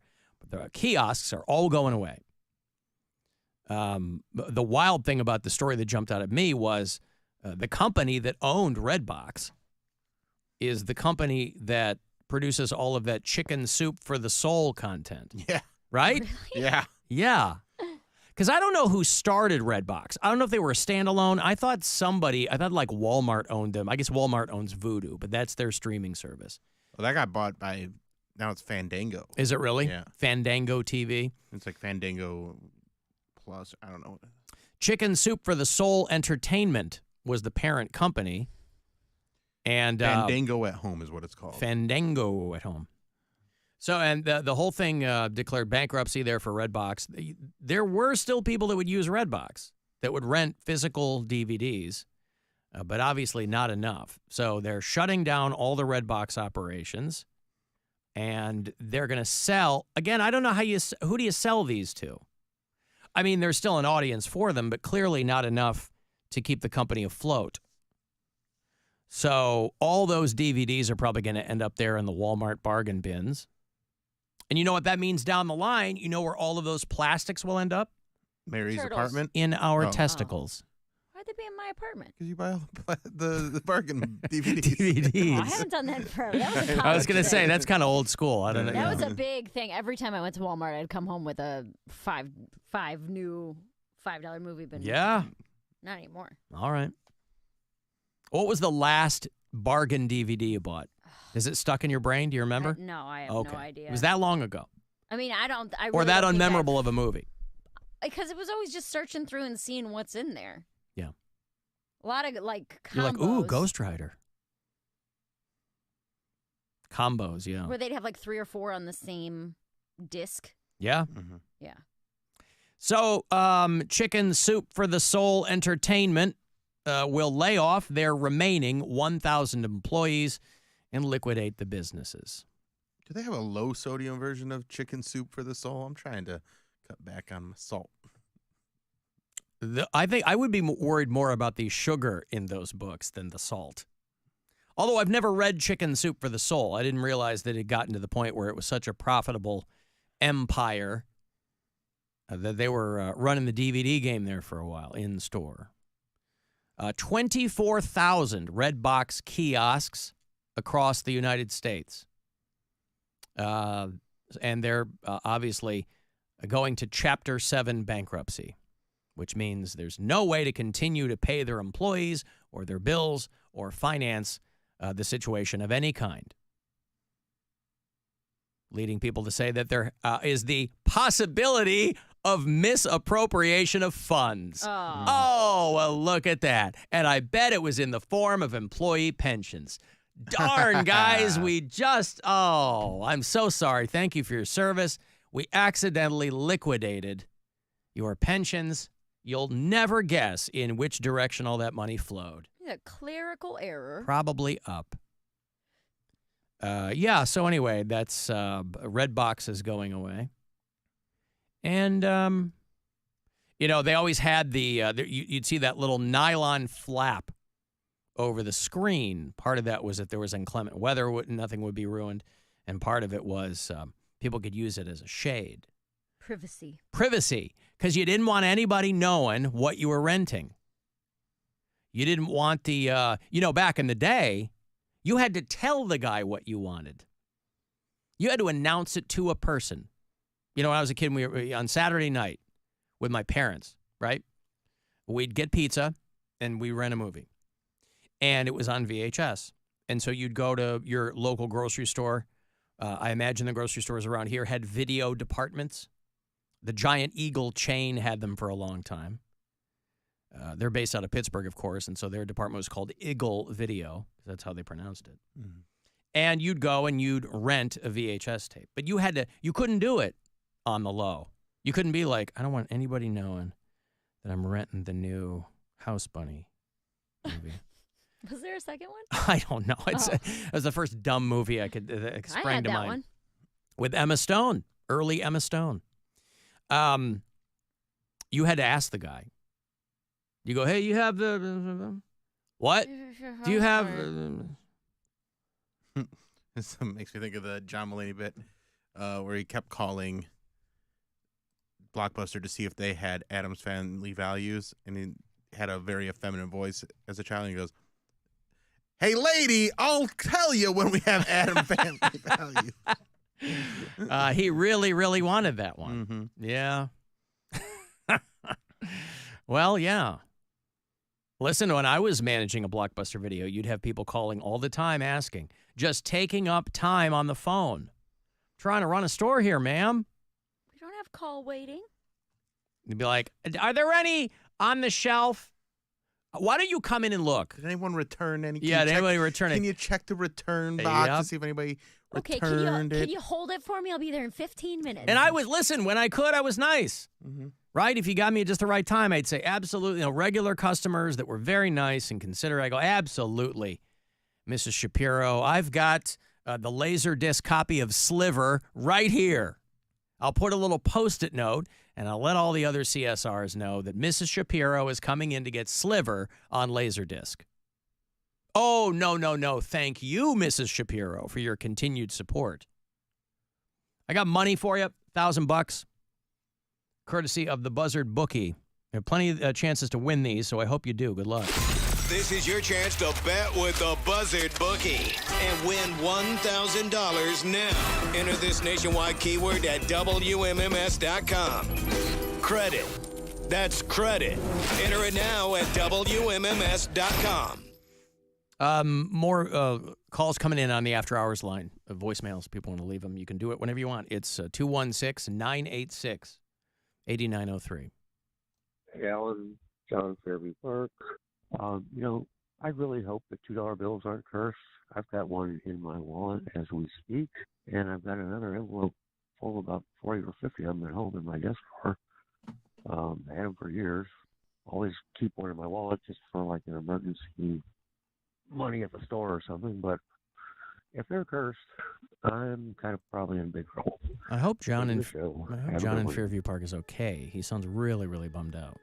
Sleepy. I didn't realize how pervasive still those $2 bills are. I got so many messages from people. They're like, "Oh, I have a ton of $2 bills." And John's there, and what came up yesterday is somebody saying the $2 bills they don't like them because they're cursed. I don't know what would lead in. It's beyond me why anybody would think anything was cursed, but a $2 bill, that might be an interesting explanation. But I haven't seen a $2 bill in quite some time, but maybe it's because John's hoarding them there in Fairview Park. I don't know what kind of trouble he's getting himself into that an emergency 2 will get him out of it. Usually that should be an emergency 50 or a C note or something. But by the way, speaking of cursed, man, there's a case to be made for. Did you see that the kid from Alf died? Oh. Yeah. Okay. He's 46. This actor named Benji Gregory. They found him dead, him and his dog dead in their hot car. He was living in Arizona. Dog? Take a nap? They think he fell asleep. Benji Gregory was 46. He was the kid. He was the son on the TV show Alf back in the 80s.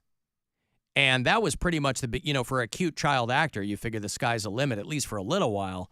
I think that was pretty much the end of his acting career was Alf. But his sister found him and his dog dead in the car at a Chase Bank parking lot. Was he on drugs? In Arizona. Well, I don't know. Maybe. It's kind of still pending what happened. You'd have to be. You're not going to just pass out. Well, she said he had a sleep disorder and he had like extreme insomnia and all that, so he might have just fallen asleep. But I mean, in Arizona, it's like 115 degrees. You'd think you'd think your body would wake you up. Maybe it's that hot. You just die. You just die. Yeah. So they think that he died from vehicular heat stroke. He and his dog. He had a little service pug named Hans. Little Hans also died. But when I say cursed, if you know what happened to the other people, if you know the history of Alf, the show Alf, it is bonkers. You ever read up? I don't know if they've ever done, they're doing documentaries about the dumbest crap. I would love an Alf documentary. They were going to try to reboot this a few years ago, and then they were like, no, this is never going to work again. Well, we won't be able to make this remotely watchable. I couldn't believe Alf was on for 4 seasons. I thought it was kind of one and done back in the day.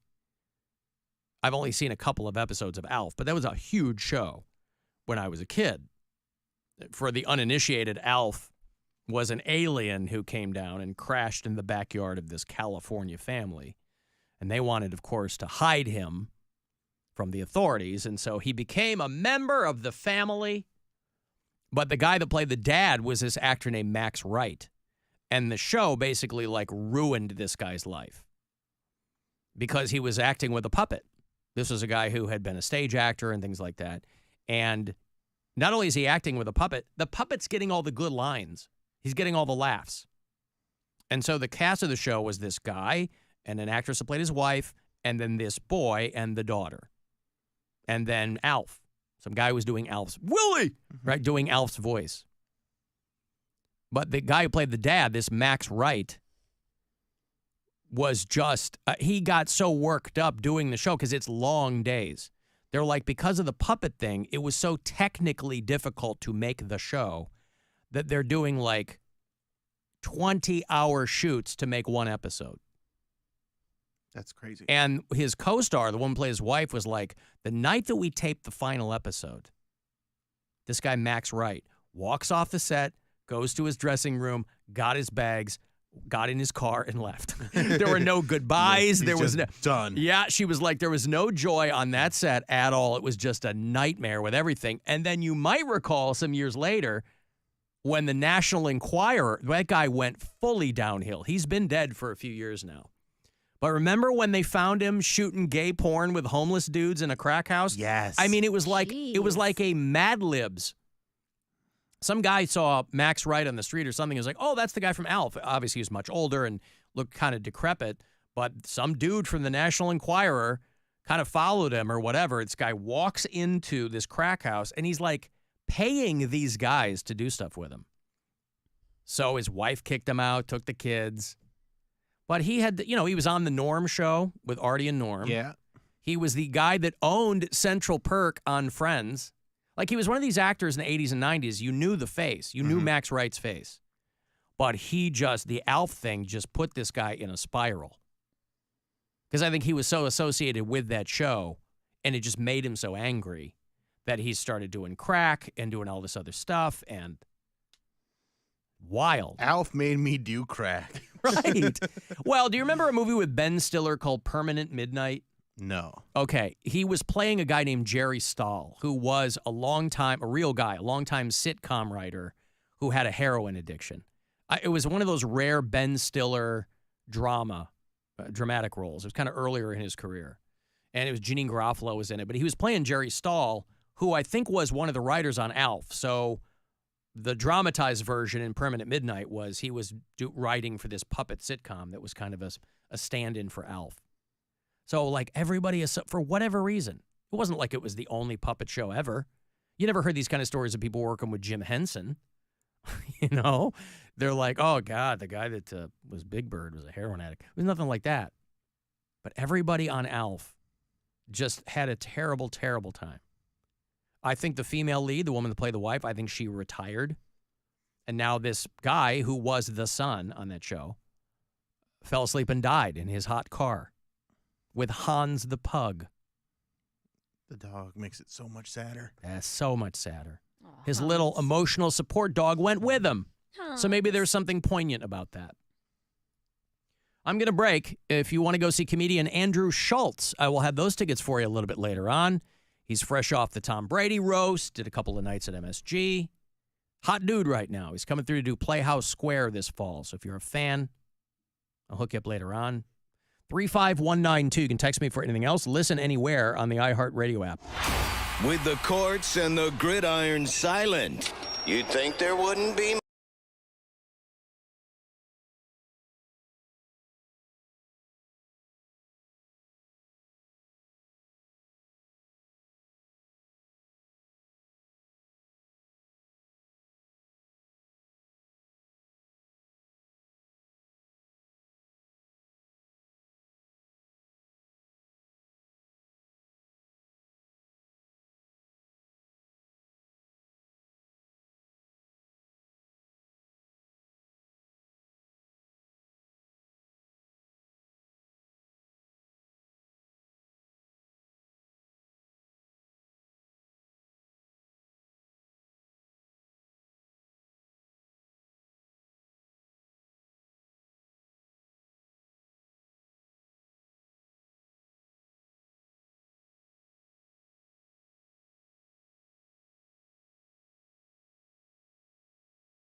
St. Louis, Missouri. Life hack number 7. Get an iPhone 12 on Straight Talk. Life hack. Here's how it works. You walk into Walmart, go to the electronics section, ask for iPhone 12 with 5G and a dual camera system, and select the new Silver Unlimited plan. They'll smile because it's a good plan. You get real unlimited data all for just $20 a month for the whole first year. Get it at Walmart or StraightTalk.com. Straight Talk. Less dollars, more sense. Taxes and fees apply. Requires activation of iPhone 12 and a new Silver Unlimited plan or higher end auto pay enrollment. $25 a month service credit applied for up to 12 months if eligibility requirements are met. For network management practices, visit StraightTalk.com. This is The Buzzard. From the Bath Authority Studios. The Buzzard. The home of the Buzzard. Buzzard. This is 100.7 WMMS. Cleveland. Call the Alan Cox Show. Just die, you insufferable prick. 216-578-1007 or 1-800-348-1007. Thank you, sir. What a lovely message. Another county heard from. The Guardians game over. Did they mercy rule these dudes? 10-1 was the final there to close out that series. It seems like all season the Guardians have been having a harder time with the teams that are below 500. Right. I don't know why that is. It could be coincidence. Pure coincidence. But the Guardians will get on a flight to Tampa, and they'll be ready to play the Rays tomorrow night. A little bit before 7 o'clock is the first pitch. So 6-something is going to be your pregame here on the Buzzard. Bill is out tomorrow, so tomorrow will be just me and Mary. Mary has had to leave for the remainder of today. So it's musical chairs sometimes on the Alan Cox Show. What are you doing tomorrow? You're performing, I assume? No. It's a personal day for my girlfriend's birthday this weekend, so we're getting out of town for a little bit. You have big plans? Yeah. Are these plans that will be a surprise to her? No. Oh, okay. She knows. Is it going to like take off work and stuff too? Oh, you're going to like the Sybaris or one of those kinds of places? Yes, we're going where to they got the big F tubs in them. Yeah. They got nothing like that. Did they have those out here? We had those in suburban Chicago. They were called the Sybaris. And like when you were in high school, when you were old enough to get a room, there were people that would like go there for prom because they had like the big, they called them like romantic weekend getaways or something. Mm-hmm. But they would have like pools in the room with the slide. And some of them were more catered toward the BDSM community. I don't know if it's still like that. They probably tried to class them up. But I don't know if they had those around here. But in Illinois, they had, I think maybe near Detroit, they had one too. They were called Sybaris Pool Suites. And I don't know if there's anything similar to that around here. But I know we stayed in one. Me and a girlfriend stayed in one time. And you were almost terrified to get into the pool because all you could think of was what had been happening up to that point in the pool. Some of them had the swings, the love swings. Yeah. Bolted in. Love swinging. You got to bolt them into the beams up above. Because I would sure get them in the beams, or else make sure it's anchored properly. Well, right. That's not something you can just put in some wall anchors. I mean, you got to get bolts in there. I would ask when I got a little bit more moxie, I'd ask them if I could bring my own swing. And they go, well, what are you working with? And I go, I got a Taiwan basket.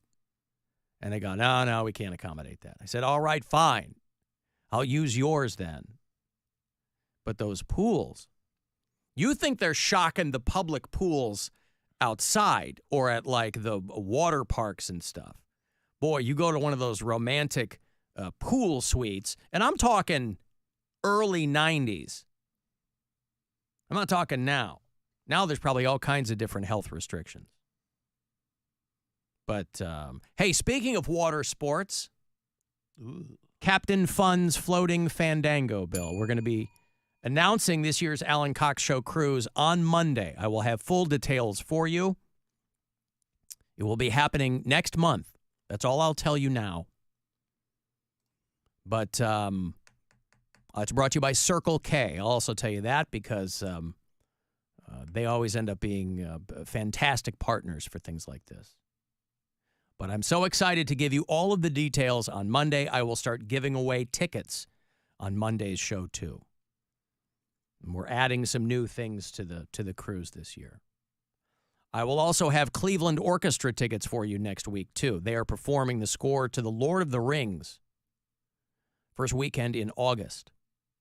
And so if you want to sit out there at Blossom, you've gone to one of those, where they do the big movie. Great. It's What very movie fun. did you go to? I've been to a few. I've been to Star Wars. Yeah. It was Empire Strikes Back. Yep. I've been to Batman, the original Batman. That one was at Severance Hall. Mm-hmm.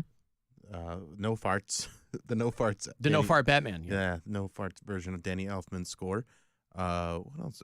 I've been to other ones where it's not playing along with the movie, but they'll play themes from different movies, and they'll do like Jaws and. Wait, how's stuff that like work? Oh, you mean just a performance from the orchestra? Yeah. They're like, here's the John Williams score from whatever, Jurassic Park or Jurassic. They do Jurassic Park. They've done Superman. They do all sorts of iconic themes from movies. Yeah. They're fun. It's a really good time. I haven't gone yet.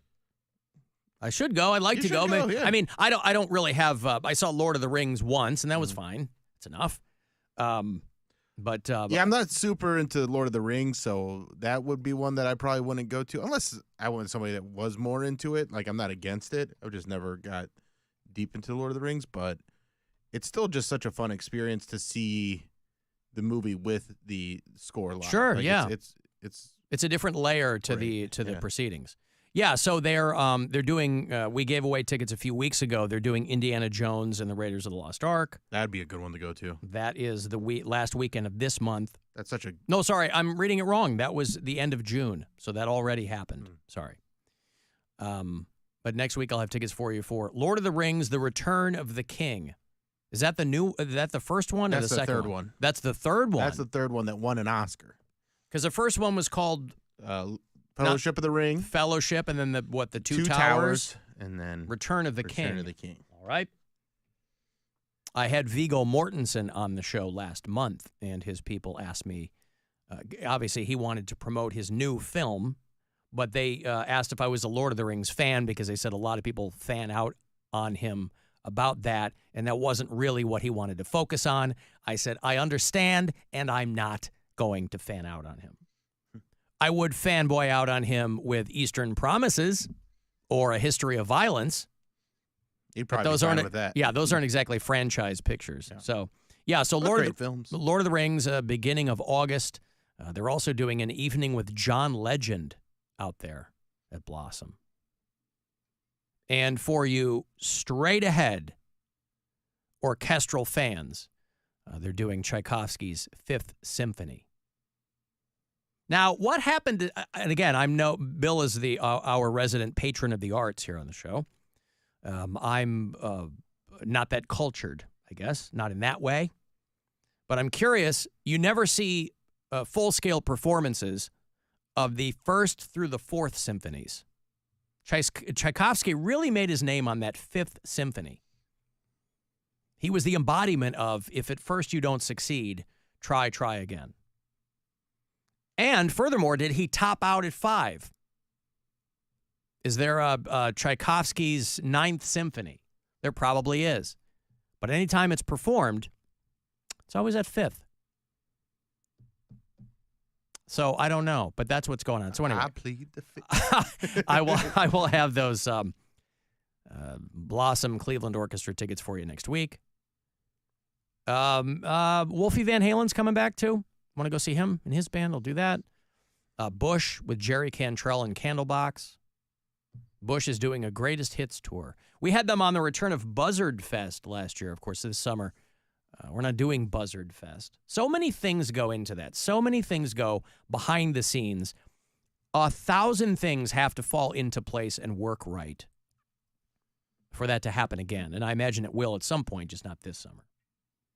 But if you didn't see Bush last summer at Buzzard Fest, or you want to see him again, this is another show, and I do like Bush. I'll probably see a little bit of them, but I'm primarily going for Jerry Cantrell. So I am kind of going for the opener on that one. Gotcha. But I do like Bush. You know, Gavin Rossdale. They're a great band. They're great, and he's a full-on, nice as hell rock star. He's not a young man anymore, but he still looks great. He looks great, sounds great, puts on be a great nicer. show. Yes. Yeah. I mean, if you're somebody who is, I know that like the traditional age of the rock star has kind of passed. That's not so much of a thing anymore because everything's very fragmented. So he's kind of the last of his kind, at least from my generation.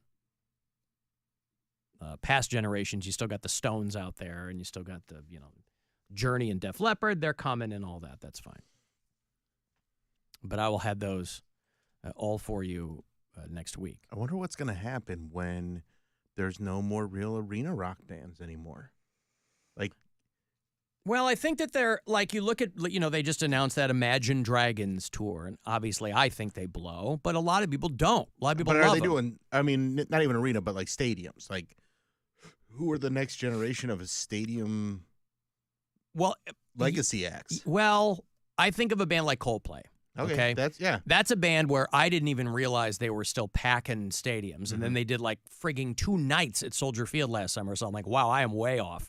But I don't know if people think of that guy, Chris Martin, as a rock star. Are you talking about in the Mick Jagger, Dave Grohl mold, or I'm just talking about legacy acts that can go on tours like, Def Leppard and Stones, but like do these giant venues that are arenas, stadiums. They're definitely dwindling. So, because it is so fragmented now, you don't have quite a big, Post Malone's a big star, but is he going to be able to make that move from arenas to stadiums? Yeah, I don't know. I think you're definitely going to have the transition from bands to artists. Yeah, for sure. Yeah, I think it's definitely there's fewer people getting into bands. I think it's going to be a lot more artist focused. But even then, there's still a lot of disparity between the top artists and the the people that can do a mid-sized venue versus those that can do arenas and up. Well, fortunately here in Cleveland, we're getting a few more of those mid-sized venues, right? They're going to reopen the Odeon. They're supposedly going to build part of that new Rock Hall expansion is a venue. And you got the Roxy over at Mayhalls now. I mean, there's a lot of, most artists that are touring, they can't do massive venues. Right. And a lot of cities either have clubs or they have whatever their local stadium is. So but we're lucky. The more mid-sized venues you have, the healthier your local scene is. And even in between something like the Agora, where you can fit, that's a theater versus an arena where you're getting 20,000 people, but there's not really like a 5,000 to 10,000 venue. Well, I like the Agora because it's for a band, it's a doable venue, and for a fan, it's not too big. No, it it's still great. feels intimate. It's a great place to see It's well run. Yeah. You know what I mean? Yeah. Yeah. And then even a place like Nautica. What do they call it now? Jacob's Pavilion. Jacob's Pavilion. Yep. I love that place. That's a I do great too. place to see a show. And that's probably the most in between the Agora and the, Romo Fijo. Because I think their cap is like 10,000 or so. Something like that. Yeah. Well, there's a lot of decisions to be made. A couple of years ago, you guys may have talked about it at the time, there was a video going around of a Taco Bell employee who was probably 18, 19 years old, and someone paid with a $2 bill and he thought it was fake. Nobody in the Taco Bell had ever heard of a $2 bill. Hey, man, somebody's passing off counterfeit bills back here. Yeah.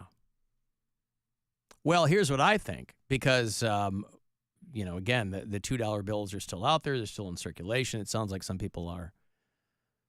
Maybe hoarding is too strong of a word. But you might recall, it's got to be it's got to be almost 30 years ago. The first album from a band called Limp Bizkit. Mm. Right?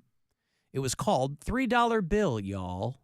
Now, how do you get a $3 bill when a $2 bill and a $1 bill love each other very much? I mean, they had a song called Counterfeit on that album. If you go back to OG Limp Bizkit, it's on there. So am I saying that there's some kind of conspiracy between Limp Bizkit and the United States Treasury Department because they don't still make $2 bills? I will let you do your own research. I'd say probably it's the thinnest of connections between the debut album. Because I know what you're saying. You're going, Alan, please. Are you trying to tell me there's a connection between the $2 bills in circulation in this country and Limp Bizkit's debut album, $3 bill, y'all?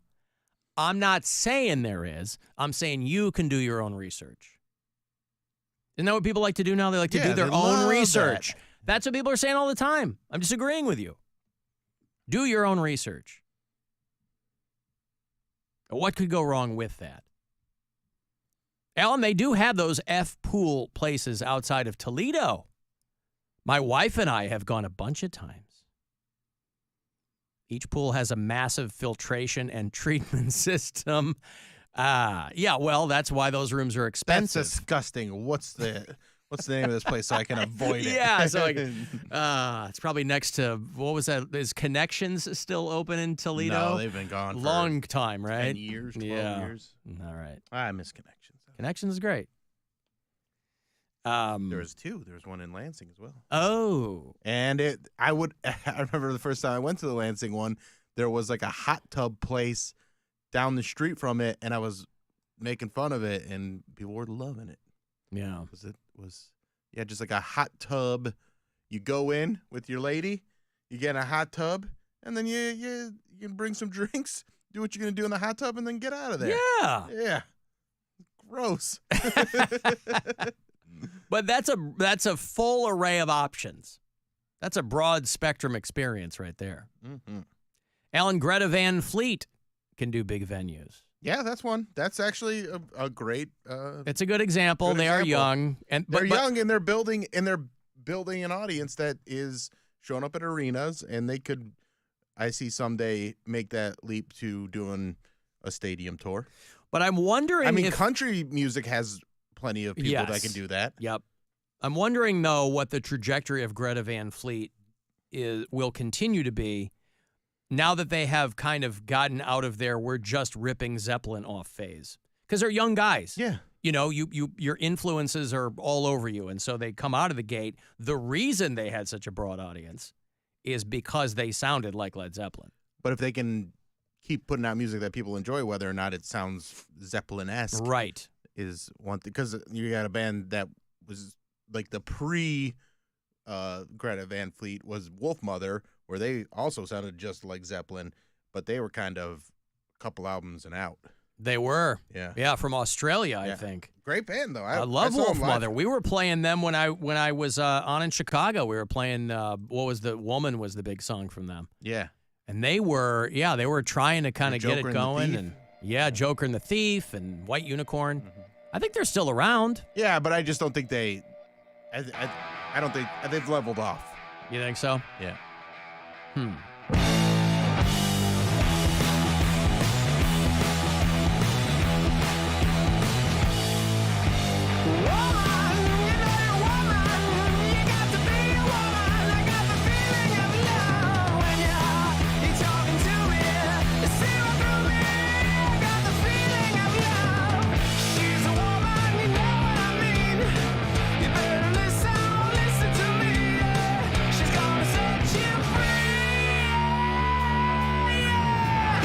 You know who's playing drums on this?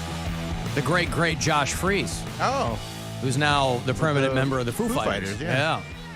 He was a studio guy for a long time. Yeah, these guys, we used to do a huge week-long of multiple nights Christmas show at my station in Chicago, and we had Wolfmother on one year, and yeah, they were great, man. Awesome. Saw these guys. But you're right, it is very, I forgot about these guys, it is very reminiscent of what Greta Van Fleet was doing when they first kind of came back. And I saw these guys with Don Jameson and Jim Florentine in my early days of doing comedy. Really? Yeah, we saw him at the Agora. Yeah. Before it was all restored and stuff, but it was a great show.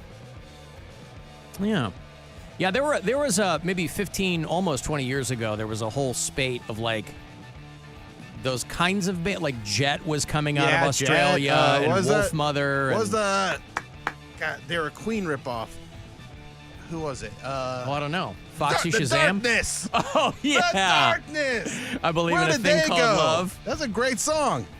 Well, I think they, I think that they blew up so fast that that dude just started like getting hammered all the time, and the song is ridiculous, by the way. So you really only want to perform it, so much. And then I think it made it to Guitar Hero or Rock Band or something. They're still around though. Plus, you got to do that falsetto every night. That cannot be easy. You're drinking all night and you're overdoing your Cockney accent.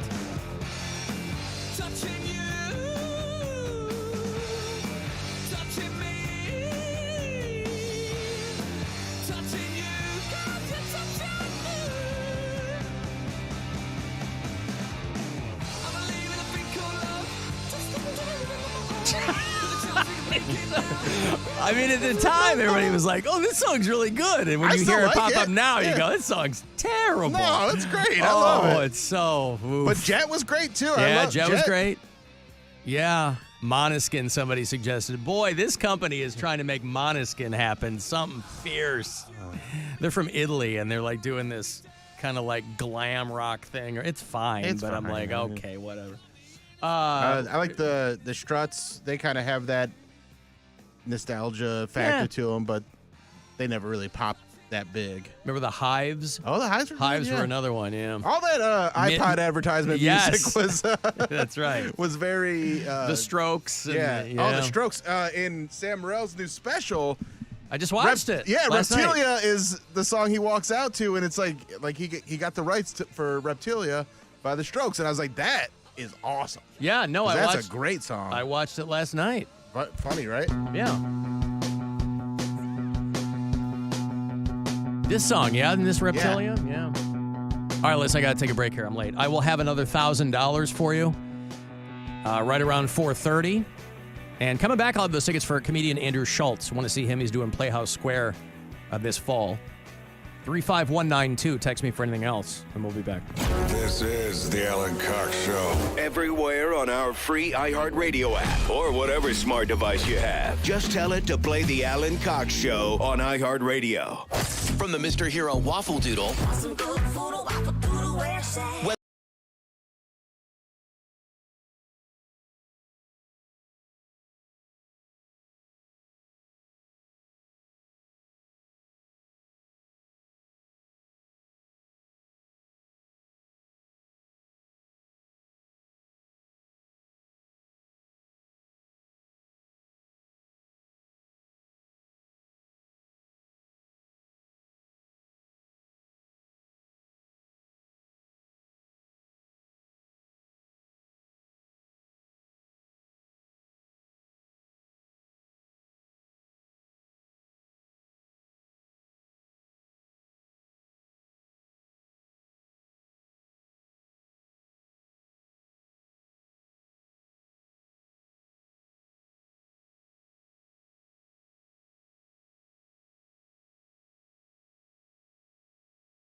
Audio home of NBC's coverage of the 2024 Paris Olympics.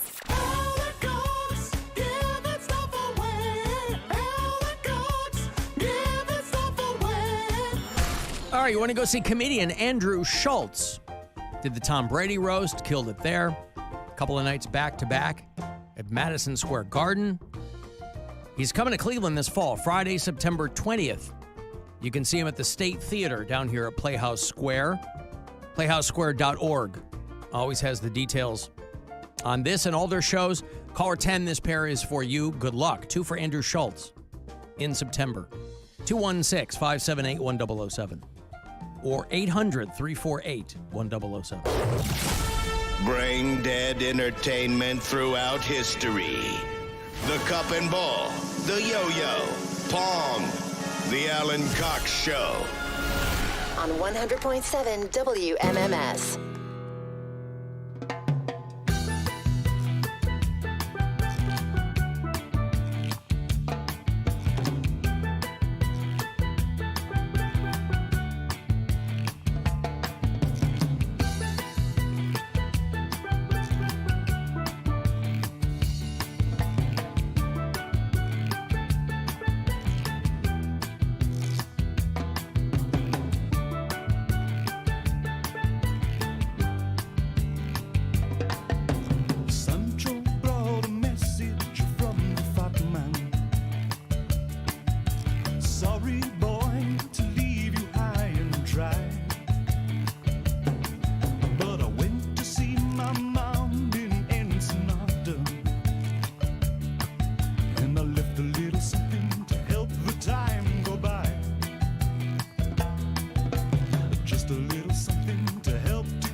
This album will be probably 25 years old soon.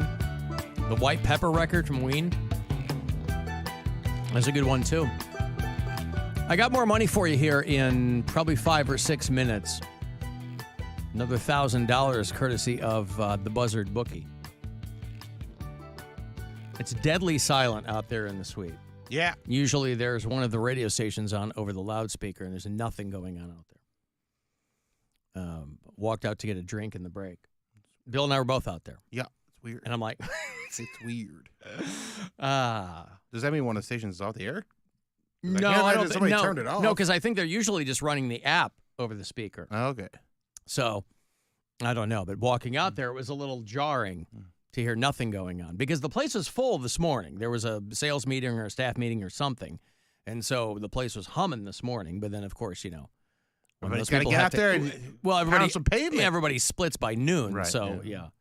But I went back and I shouldn't say rewatched because I didn't see him the first time. I watched Andrew Schultz at the Tom Brady roast. Because I know he's like really having a moment, but I didn't know where he even came from. Breakfast Club, sort of, right? Didn't he do like a podcast? Oh, I don't know. With all I know, Charlamagne Tha God. I have no idea. I've heard him for a while. Okay, not my cup of tea. Well, there's like kind of a bro vibe there, I guess. It's not. I thought he was good at the roast, but again, I don't know. I know he's like. To me, he just kind of came out of nowhere. Like I knew he had done some things. He was on a show with a friend of mine. My friend April was on this show called Guy Code. And he was on that. I don't know if that was an MTV show or whatever it was. But that was a while ago, I think. But I went back. He was funny at the roast. No, I'm not saying he can't be funny. Like, he's definitely got funny stuff. But like the style doesn't blow your just skirt not, up. Yeah. And speaking of things that make men limp, Nikki Glazer is here. Give it up for Nikki. A lot of people don't know this. Nikki has deep ties to the game of football. Not only is her face made out of pigskin, but every guy she dates bends her over and takes a hike. So she deserves to be here. Okay? People talk about Nikki's appearance, but I think we all know what matters is what's on the inside. What's on the inside is what counts. Sure, on the outside, she looks like Tiffany Trump, but on the inside, she's barren. That's not a bad joke. No. Baron, yeah, that's a good joke. So anyway, if you're an Andrew Schultz fan, tomorrow I will have that last pair of tickets for you for the Playhouse Square show. And then next week, we'll start talking about Captain Fun's Floating Fandango, the Alan Cox Show cruise. Changing some things up that you'll be excited about, I hope.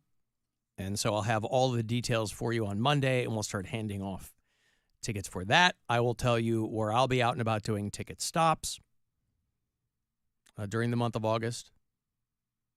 I'll have more Cleveland Orchestra tickets for you next week, too. They're doing Lord of the Rings, scoring the film out there live at Blossom, first weekend in August.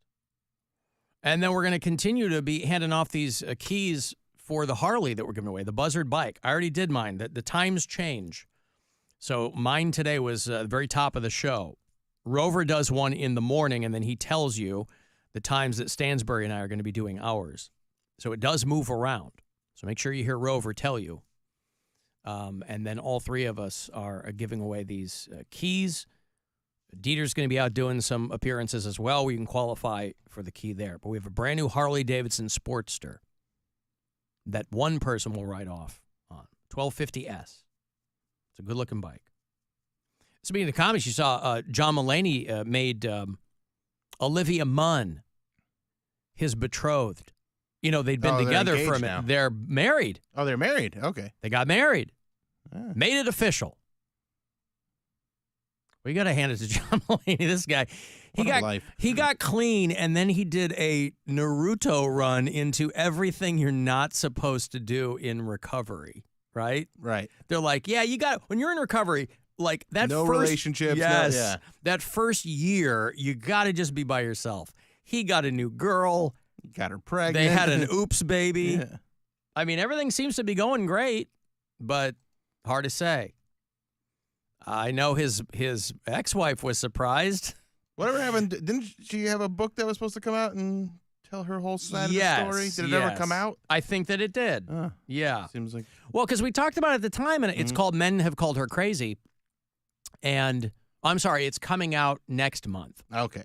Anna Marie Tendler is, who's an accomplished person in her own right. I think she's an artist of some kind, and so she wrote this book about dealing with her anxiety and depression and things like that. And I think part of it involves her marriage to John Mulaney. This is her memoir. It's just that I don't think she mentions him by name. But I think obviously she talks about her husband, and that's who he was. And they were together. I don't know if they were together 10 years, but they've been married for a while. They didn't have children because he said he didn't want to have kids.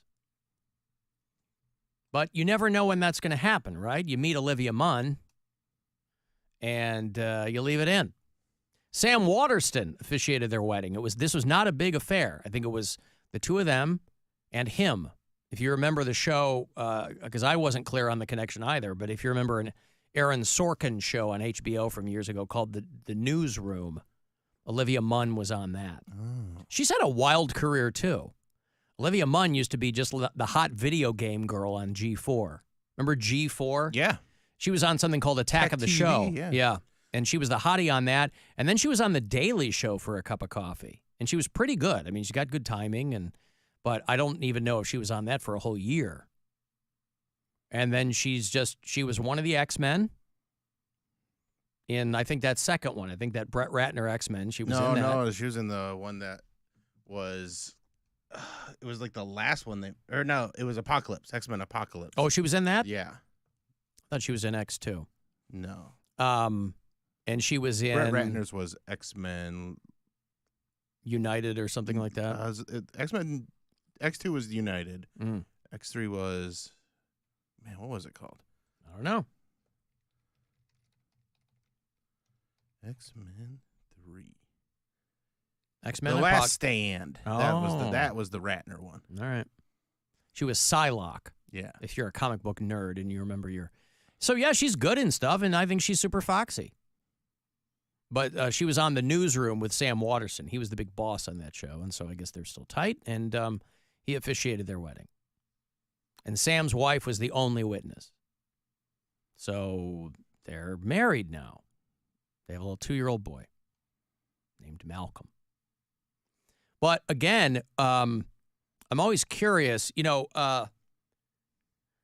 she dated Aaron Rodgers for a while, and Aaron Rodgers is an interesting guy in a variety of ways. And you never know what collides two people together, right? People who, and forget the celebrity part. Obviously, you're in a different stratosphere if you are a famous person, if you're well known, because you're primarily going to be associating with other famous people. I mean, there are some people who, you know, who are famous, but they marry civilians, or people who are prominent in other fields. But for the most part, if you're famous, you're rubbing shoulders with other famous people. But even if you remove the fame, because there are similar problems, you can understand what the life is. You know, you can seek solace in somebody else who knows potentially how all of that soul-sucking existence can be when you're trying to have a career in showbiz. But you never really know what throws two people together. Two people who, it's a chemical thing, right? Mm-hmm. And so John Mulaney, who is tall, I'll give him that.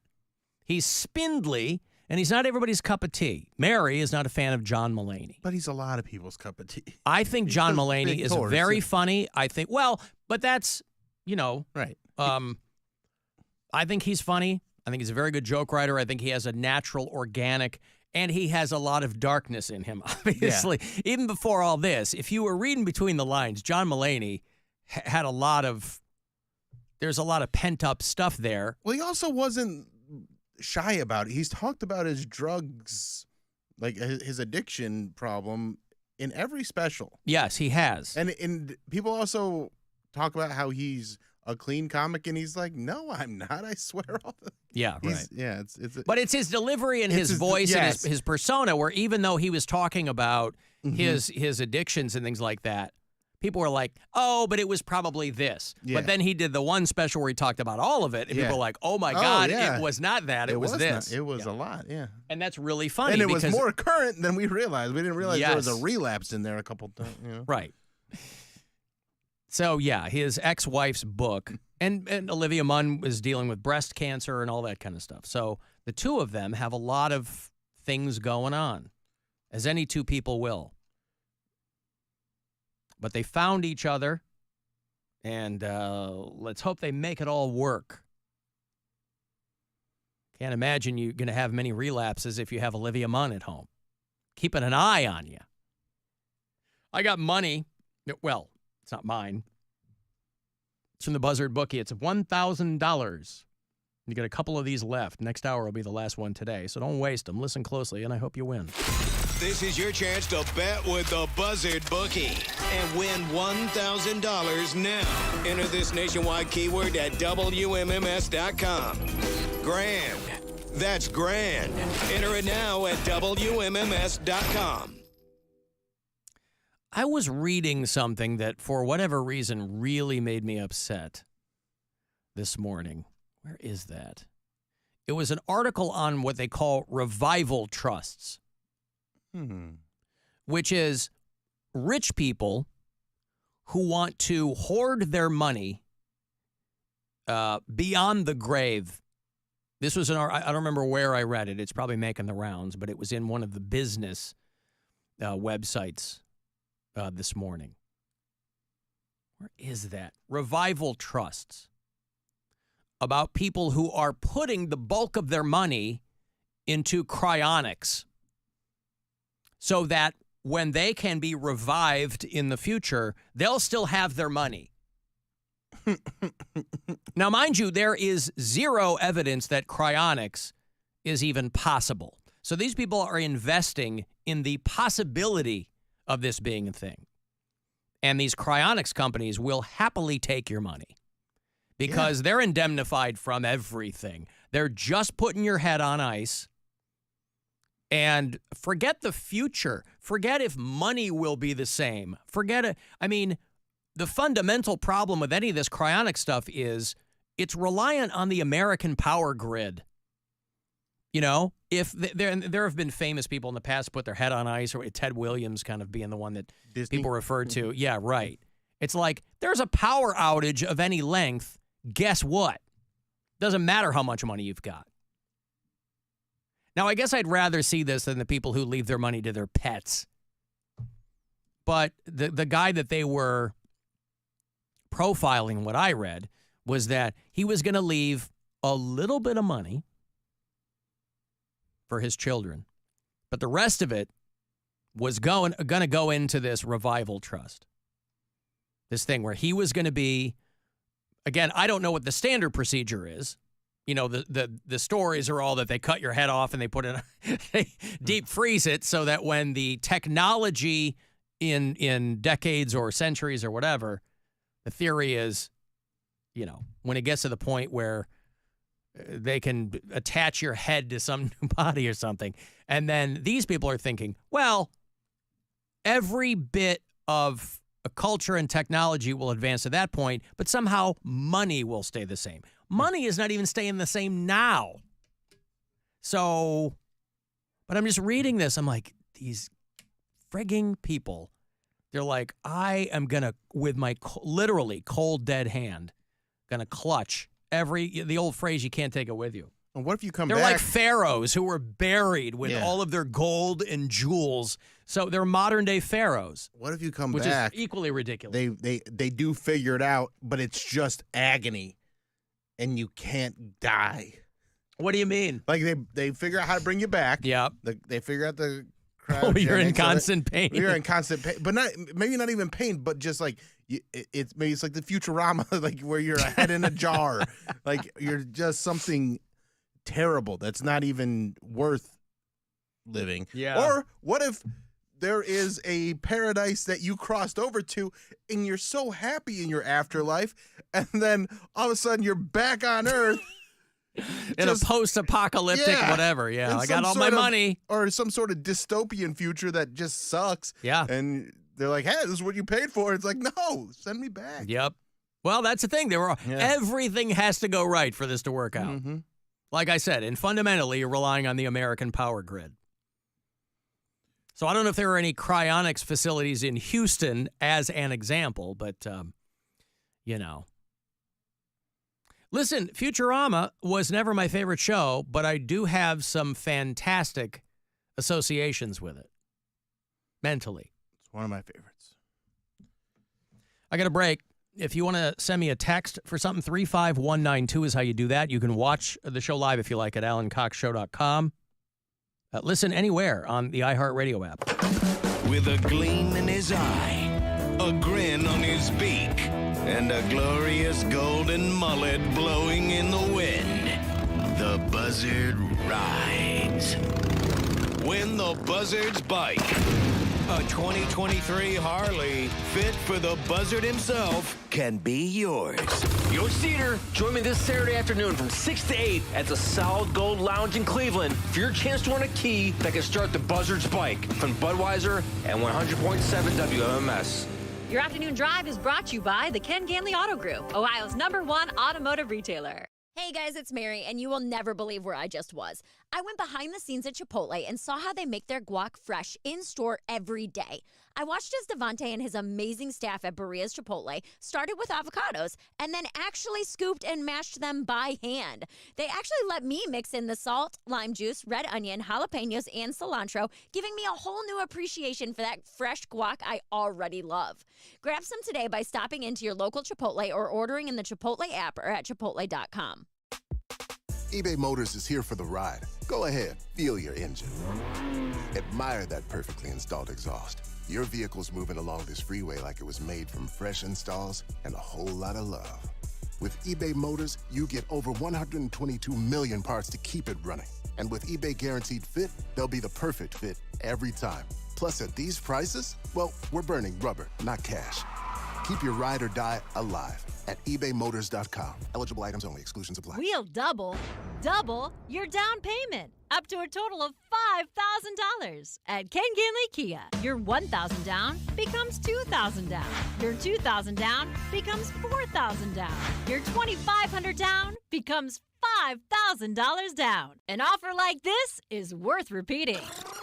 We'll double your down payment up to a total of $5,000. Your $1,000 down becomes $2,000 down. Your $2,000 down becomes $4,000 down. Your $2,500 down becomes $5,000 down. At Ken Ginley Kia in Medina, Mentor, Alliance, and Boardman. Online at KenGinleyKia.com.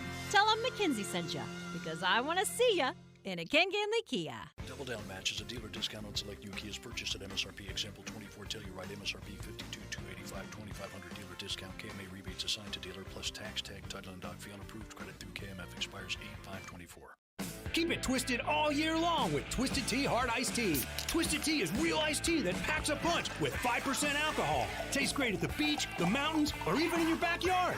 Look for the bright yellow Twisted Tea cans. Twisted Tea Brewing Company, Cincinnati, Ohio. Please drink responsibly. Fuel your summer road trips with made-to-order food from GetGo. Order the smokestack pulled pork sub or sandwich, tender pulled pork and tangy barbecue sauce, plus cheddar, crispy onions, and chipotle ranch. The smokestack will have you coming back for more all summer. Plus, the Roadhog rib sandwich is back. A juicy rib patty with sweet and smoky barbecue sauce, cheddar, pickles, and crispy onions. Served on a King's Hawaiian bun. Order the smokestack or Roadhog in the GetGo app before you hit the road. GetGo Cafe and Market. Better believe it. Plan your summer getaway now and enjoy 20% off your stay at Seneca Niagara or Seneca Allegheny Resort and Casino. Explore the mighty falls at Niagara or relax in the mountains of the Southern Tier. Book now through August 31st to lock in this incredible deal for a truly exceptional stay. Get your room before it's gone. Visit SenecaCasinos.com to book early and save. Seneca Resorts and Casinos. Nothing else comes close. With Progressive Insurance, we make it easy to save money. When you bundle your auto policy with home, condo, or renters, you will earn a multi-policy discount. Easy to bundle, easy to save. Visit Progressive.com.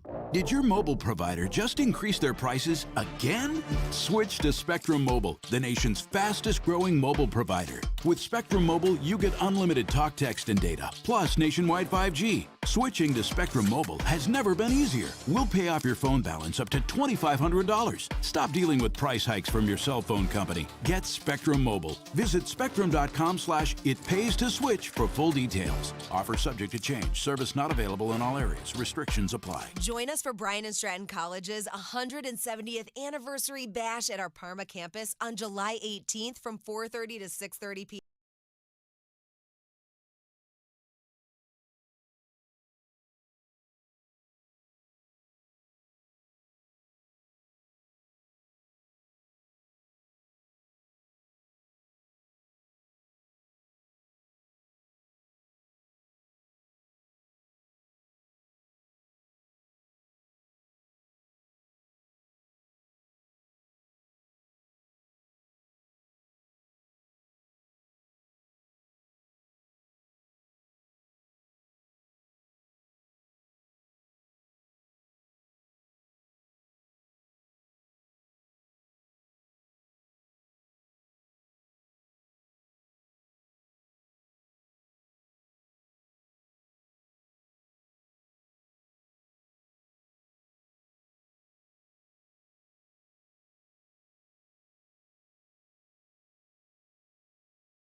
I was on this radio station in Cleveland, 216-578-1007 or 1-800-348-1007.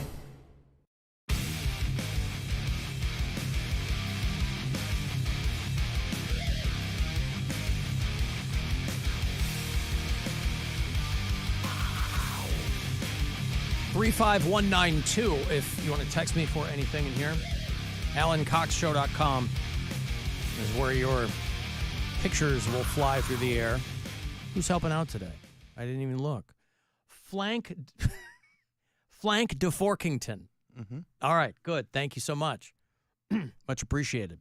While you are there, by the way, on your left-hand side, you can pop down to contests and get all the details on how you can grab one of these Harley keys. I have already given mine away for the show today, but the times and giveaways do move around. So get all the details there. The Buzzard bike, courtesy of MMS and Budweiser, giving away a new Harley-Davidson Sportster. And I think there are 40 keys in all that we'll give away. But don't quote me on that, but a lot. Rover has your first key of the day, and then he will tell you when Stansbury and I are giving away ours. So he'll tell you what those times are. And then website also has the schedule of Dieter's appearances, where you can go out and see him and hang, have a couple of buds, and qualify for the key that way. I will tell you what. I know Rover does it in the morning, but I will give you a little a sneak peek here. You want me to tell people when mine is going to be tomorrow? You're not going to be here. You don't care. I mean, I want people to know, though. Yeah. Tomorrow, mine is going to be around 3:50. You want to do the get down on my behalf? So Mary. No. No, I can't do the get down. Do you want me to record one? That for you to is, play? it's blasphemy. Do you want me to record one for you to play? No, for Mary? Yeah. No. No, I don't think so. You like them live? I like them live, in the room. No, tomorrow will be the Captain Fun and Stepmom Mare show. I mean, confer with her on that. She might want a recorded one. But I don't think she would. You don't think but so? I think it'd be better if it was a surprise. I see. Boy, people have really been blowing me up about this Shelley Duvall thing. I didn't realize that many people cared. I mean, she was a pretty big star for a while. Yeah, but not for a long time. It's been a while, but Yeah. I mean, she was in some very iconic movies and very iconic roles. The Shining was a massive movie. It's my wife's favorite movie. Popeye playing the opposite of a massive hit. The easiest casting of all time. Yeah, though. olive oil. Like we need an olive oil. Like, well, that's gonna be Shelley Duvall. Yeah. Yeah, if you had seen photos of her recently, she looked very, very unhealthy. She had had a lot of mental health issues. I think one of the tabloids or some entertainment thing. It was like on the occasion of an anniversary of a film she did, I think. And they went and found Shelley Duvall, and I don't think she gave many interviews, but I think she might have given one in the last couple of years, and she seemed to be in very, very bad shape. She died in her sleep from diabetes. I think she had finally shown up in a movie. She basically took a 2-decade-long hiatus. But she was 75. She did stuff on children's television. But she lived in the town of Blanco, Texas. And she died in her sleep from complications of diabetes. She had been in a horror film last year. That was her big comeback. And she was on Dr. Phil a few years ago. And they kind of sensationalized what had been going on with her, but she was largely out of the public eye by that point, too. So she was telling Dr. Phil that she was very, very sick and that she needed help. And so he hooked that up. That's nice of him. But she left the facility within a week. And Dr. Phil at that time, you know, you're kind of, and I'm no fan of Dr. Phil. I think all of this, you know, kind of corn-pone down-home stuff, the guy's still doing a television show.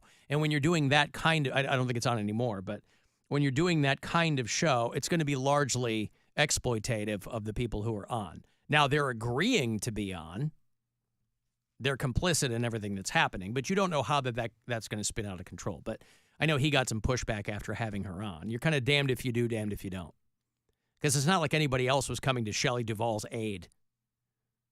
So Dr. Phil puts her on and catches a bunch of heat for it, whatever. But he's like, I don't regret it. We tried to help her out. So, yeah, she had a lot of leading roles for a while. But she was not in good shape. But back in the day, boy, she had a very expressive face. She had these big eyes. Yeah. Yeah. I like the big eyes. Like those big I like them big fish bug eyes. Yeah. Big bug eyes. Yeah, she was in, Woody Allen liked her. She was in Annie Hall. Robert Altman liked her. He put her in a bunch of movies.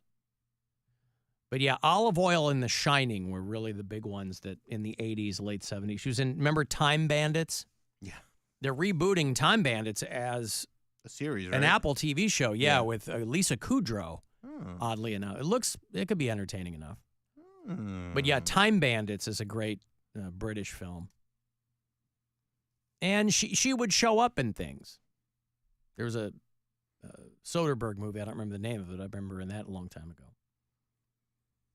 So, there you go. For everybody. Hey, you gonna talk about Shelley Duvall? Hey, you gonna talk about Shelley Duvall? Yeah. Yeah. See? Hey, did you see Shelley Duvall? Also, people are saying that because there's a lot of time travel in it or multiverse type stuff, that the rumors that Olivia Munn is in a Deadpool Wolverine as Psylocke. Oh. Yeah. So that might be something to look into. It's been so long, I feel like, since there's been a Marvel movie. Like well, they kind of really pulled back on the whole really thing, did. right? So They're like, we're reassessing the value of these things after the Marvels fell on its face, which I didn't mind. I went to go see it. I didn't mind it. I didn't mind it either. I thought it was fun. Yeah. I like that Brie Larson. Oh, she's got some jugs. Does she? There's like She looks like somebody who would be really flat. Well, there's a video that goes around of, I think she's on Jimmy Kimmel. In the black dress. In the black dress. So I always think that's of that. like the only time she looked really pushed. That's what I see the most. Oh, okay. She looked really pushed up in that, though. Yeah, it's still good. But she did look great in the Marvels. Well, she looks good. She's cute. Yeah. She's a lovely woman. She was in one of those King Kong movies from a few years ago. They kind of do a round robin with whoever the big stars of the day are every time they're going to do a new King Kong movie, and she was in the one that they did with John Goodman and Tom Hiddleston from some years ago. I've got Kids Corner here, by the way. It ain't easy being a kid. Now look at what you gone done did. Whoa, it's time for Kids Corner.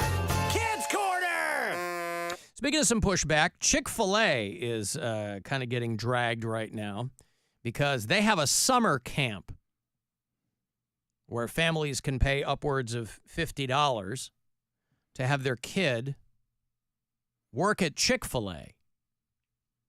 They call it a summer camp.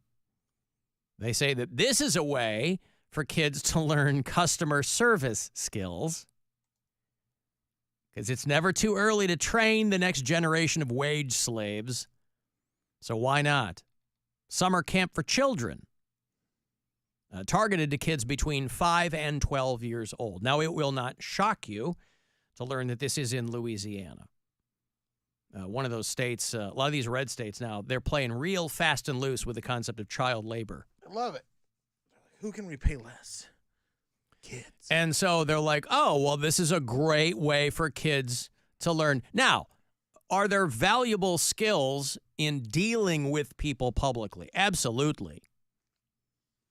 But why make them pay for it? Why charge them to do it? Hey, if you can get somebody to pay to work for you for free, you're killing it. Pay you to work for free. You're paying to, like, hey, you give me $50 and I'll let you learn some lessons. But what is a 5-year-old? Have you ever tried to teach a 5-year-old anything? What is a 5-year-old going to learn working behind the counter at Chick-fil-A? You have to chaperone them around. They're going to learn that not everybody likes kids. And the activities that these campers do, learning dining room hosting, and customer service skills, learning how to take an order, learning how to bag an order. They should have the kids stand out there with the iPads in the drive-through lane. Kids love iPads. Oh, you can't keep those kids off the tablets. They're so good. You can just be like, oh, this is the iPad game. They tell you what you want, and you get to put it in. It's a fun game. You get up to the window, have a good time. Every order's wrong because the kid was just standing there playing Minecraft. Well, he can't read either. Didn't know anything. Making your own ice cream cone. So, yeah, this franchisee down in there in Hammond, Louisiana, is putting on what they call a Chick-fil-A summer camp. Is this something that Chick-fil-A is going to allow? I mean, because I know you have your own franchise, but I'm sure they have rules they have to abide by, and summer camp seems a little out of bounds. I think as long as they're not open on a Sunday, I don't think that they really care. No Sunday, no gays. Yeah. Well, but listen, you got to get kids when they're young, right? That's their thought process, or whoever this franchisee is. That's why a lot of these kinds of people in red states are desperate to control public schools. It's why they have such massive boners for getting the 10 Commandments in schools. You have to get kids when they're young. If you're going to, it's not that these people are against indoctrination. They just want their indoctrination. Their indoctrination, of course. Yeah. That's why they're trying to decimate schools and little kids. They're not trying to do this in high schools and colleges. Also, the majority of people that get popped for pedophilia are pastors and stuff like that. So they're like, oh, this might boost our sales at Chick-fil-A if we got kids working here. But you got to remember, it's also not their fault. It's the kids' fault. There's a pastor who was one of, when Trump was president, one of his spiritual advisors, because you know how deathly important that is to him, to have a spiritual advisor, was a megachurch pastor, this guy named Robert Morris, who initially was pretty indignant, and I'm not stepping down. This is a megachurch pastor in Dallas who was a Trump pal. And this woman comes forward and goes, well, this guy molested me when I was 12. And his wife was like, well, he talked about this years ago, but it wasn't a molestation. She was staying at his house or whatever. And this guy's like, I'm not going to step down because it's all hashtag fake news. Except it's not fake news. And so this guy ended up having to resign. And said that this woman who is 52 years old now. This happened Christmas Day in 1982. You know, the Lord's birthday, if you're one of these guys. I guess he wanted to give himself a present. And so she said that when she was 12, she had been staying with the pastor and his wife, and he asked her to come into his room and then asked her to lay on his bed and then started touching her inappropriately when she was 12. And so he got himself a lawyer, and the lawyer's take on this is, well, it was the girl who was to blame because she should have never gone into his room. So this is how they're going about it. Well, when she was 12, it was her fault. She was wearing that Holly Hobby nightgown after all. And again, these megachurch pastors, you know, they have private. I don't know the particulars of this guy's life, but these are not poor people. And so this woman is not really asking for a ton of money. She's asking for his church to pay for her counseling. She wants about $50,000. She's like, this might shock you to find out, but I've been in intense therapy my whole life. But his lawyers, and again, you have to sign off on what your representation is going to do. And so his attorney's like, I think our best course of action is to blame the victim, namely a woman who was 12 years old when this. And again, this is standard right-wing evangelical stuff. If you come from that environment, you know this because But Biden's old. Well, but it's very steeped in the whole like, well, God gave men these sexual appetites and man is supposed to take charge. That's all that trad wife stuff. So sex has never, ever really been the issue with a lot of these like right-wing religious organizations. It's about keeping men above women. It's not about sex. I mean, anytime they talk about purity, they're always talking about their daughters and their wives. They're not talking about their sons. Because those people are like, well, guys kind of get to do what they want because that's how guys are made. And so if you fell prey to a 12-year-old, well, that's just, what can I tell you? I am as God made me. There's a lot of that. So it's no real big shock. I mean, to the rest of us rational human beings, it's a shock. When you go, oh, so your defense is blame the girl who was 12 at the time. That's weird. But to people in these organizations, they're like, a man gonna be a man. So this dude had to sign off on that. You know, they just found out that this New York Times best-selling author was arrested on child porn charges. I didn't recognize the guy, but he's written a lot of books that have done really well. A guy named Brendan Dubois, who has written books with James Patterson, who is a really well-known author, a very successful author. This guy's an older dude. He's been writing for a long, long time. You might have even read a Brendan Dubois book. Guy's written upwards of 30 books. And I haven't. They were watching this guy for a month in New Hampshire. And they scooped him up, did a search warrant of his home, found computers full of awful stuff. And so, obviously, his publishing company is suspending the sales of his books. I wonder what they were about. They were figure amounts or whodunums. And, you know, imagine you're working in the, anybody who's working in public relations or crisis management, I mean, your entire day, every day, is made up of putting out statements for things like this. And it's pretty much, I mean, at this point, you probably have if you work in crisis management or PR, you probably have a template for what your public statement is going to be. You know, where you just cut and paste that we are deeply disturbed. We are horrified by take your pick, by the serious allegations. Our values need to be upheld, blah, blah, that kind of thing. What? Because you have a guy on in your publishing group who found him with kiddie porn. So you got to have something at the ready. There's so many people doing stings now, Chris Hansen style, but it's just like YouTube and Instagram and TikTok.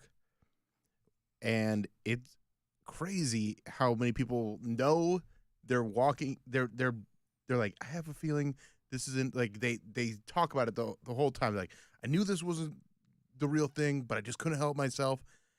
And they still do it.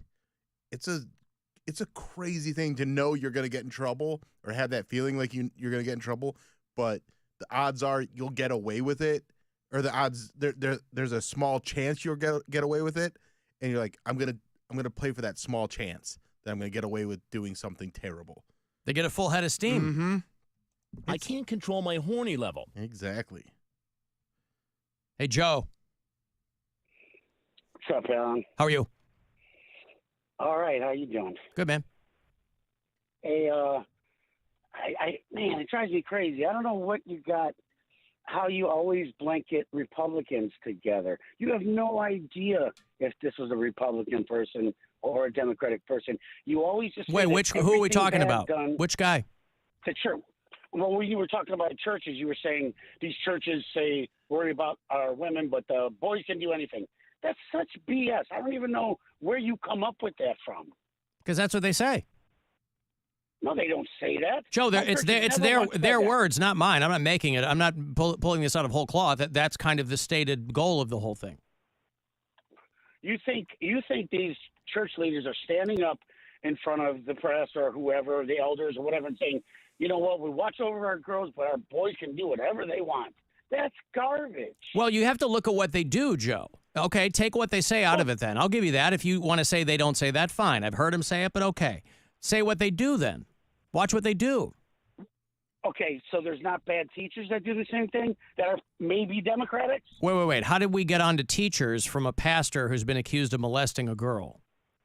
I'm saying there's people in every profession that are bad. There's bad cops. There's bad teachers. There's bad nurses. Not all of them are. But you're changing the subject, Joe. I'm talking about a pastor of an evangelical megachurch who is now in trouble for molesting a girl, and he's blaming her, basically saying it was her fault. You think that guy's so that's a bad dude. It's an apple. He's a bad apple. It doesn't make all Republicans think that our boys can do whatever they want. Well, I didn't say Republicans. I said evangelicals. You said right-wingers. Well, of course. You said right-wingers. Does that guy sound like a liberal to you, Joe? Who knows? Who knows? Who knows? He was Trump's spiritual advisor. You think that guy's a progressive? Joe, it's okay to agree with me. It's all right. No, because every time you bring up something, you say it's probably one of those crazy far right wingers, and you don't. Because even they know are, Joe. It's okay. They are. So 50% of the world is just nuts. Anybody that's Republican, we're all just out here crazy, and you guys are the ones that hold everything together. Well, first of all, Joe, I didn't know if you were a Republican or not. You just told me. Yeah, I did. I just told you. Okay. Well, your guy is a convicted rapist. You okay with that? No, I'm not. And but you'll vote for him. But you'll vote for him. I'm not. Yeah, I will vote for him. Okay. Are you going to vote for Biden? So of course. So he supports his felony son. That's okay with you. His son is not trying to become the president of the United States, Joe. It doesn't matter. It does matter. Why does it not matter? You're changing the subject again. No, you think Biden's okay, and it's okay with him to fully support and say his son didn't do anything wrong, and I'm backing him. You think it's okay for Joe, president he to didn't turn say, the other way? Joe, he didn't say his son didn't do anything wrong. His son went on trial, and he said, I'm not going to interfere in that trial. It's very different than how if it had been Hunter Trump, your guy would have shut the whole thing down. So, no, it's not apples to apples, Joe. But again, you've changed the subject because I was talking about this evangelical pastor. And we can both agree on that. Yeah, he was terrible. He's a terrible dude. Yes. Okay, thank you, Joe. That's what I was trying to get to. We can agree on what I was talking about, not what you said I was talking about. So that's where they're going with that. It was her fault. So good luck, I guess. I mean, that's a wild way to approach it. I got these Black Dahlia murder tickets. Our metal show, 2 Hours to Midnight MMS, are presenting the show. I could not be more pleased. Love these guys. The show is October 3rd at the Agora. They're bringing a bunch of other awesome bands with them. I will also have your last shot of the day to grab $1,000. That last keyword from the Buzzard Bookie is coming up at 5:30. The Alan Cox Show. On our free iHeartRadio app and your favorite smart device. Just tell it to play the Alan Cox Show on iHeartRadio. Our iHeartRadio Music Festival, presented by Capital One. Coming back to Las Vegas. September 20th and 21st. Streaming live only on Hulu. Just added to the superstar lineup. Dua Lipa and Halsey. Sharing the iHeart stage with Big Sean. Camila Cabello. Doja Cat. Gwen Stefani. Hosier. Keith Urban. New Kids on the Block. Paramore. Shabuzi. The Black Crows. Thomas Rhett. Victoria Monet. Our 2024 iHeartRadio Music Festival, presented by Capital One. Tickets are on sale now at AXS.com. That's AXS.com. Hey, pool season fanatics, your summer persona is calling. It's time for sun-soaked party scenes at MGM Grand, new luxury cabanas at Bellagio, and sandy beach living at Mandalay Bay. Show off your poolside, only with MGM Rewards. Visit MGMRewards.com for details. from the Universal Windows Direct Weather Center, WMMS Weather. Tonight, mostly clear down to 61. Sunny tomorrow with a high of 86. Sunny Saturday, high 87. Sunday, sunny but scattered thunderstorms. Sunday's high 90. This report is sponsored by Ohio Department of Transportation. Hey, I'm Ruben. My band and I have a new song. I'm also a tow truck driver. When you move over and slow down, you're making sure I get to go home at the end of the day and see my bandmates. When you see flashing lights, remember, they're not just roadside.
there and gone South Street to start listening. It's time to give stuff away. All right, it's the return of the Black Dahlia Murder from Detroit, Michigan. They are getting ready to drop a new album this fall. It's called Servitude. It's going to be out on the 27th of September, and they'll be here a few days after that. It's the Beg to Serve Tour, presented by WMMS in 2 hours to midnight. Black Dahlia Murder with special guests, Dying Fetus, and Spite and Vomit Forth, and more. October 3 at the Agora. These tickets here for you if you are caller 10. Good luck. I'll see you there. 216-578-1007 or 800-348-1007. The words radio and Ohio both end in I-O. And I-O is one of the moons of Jupiter.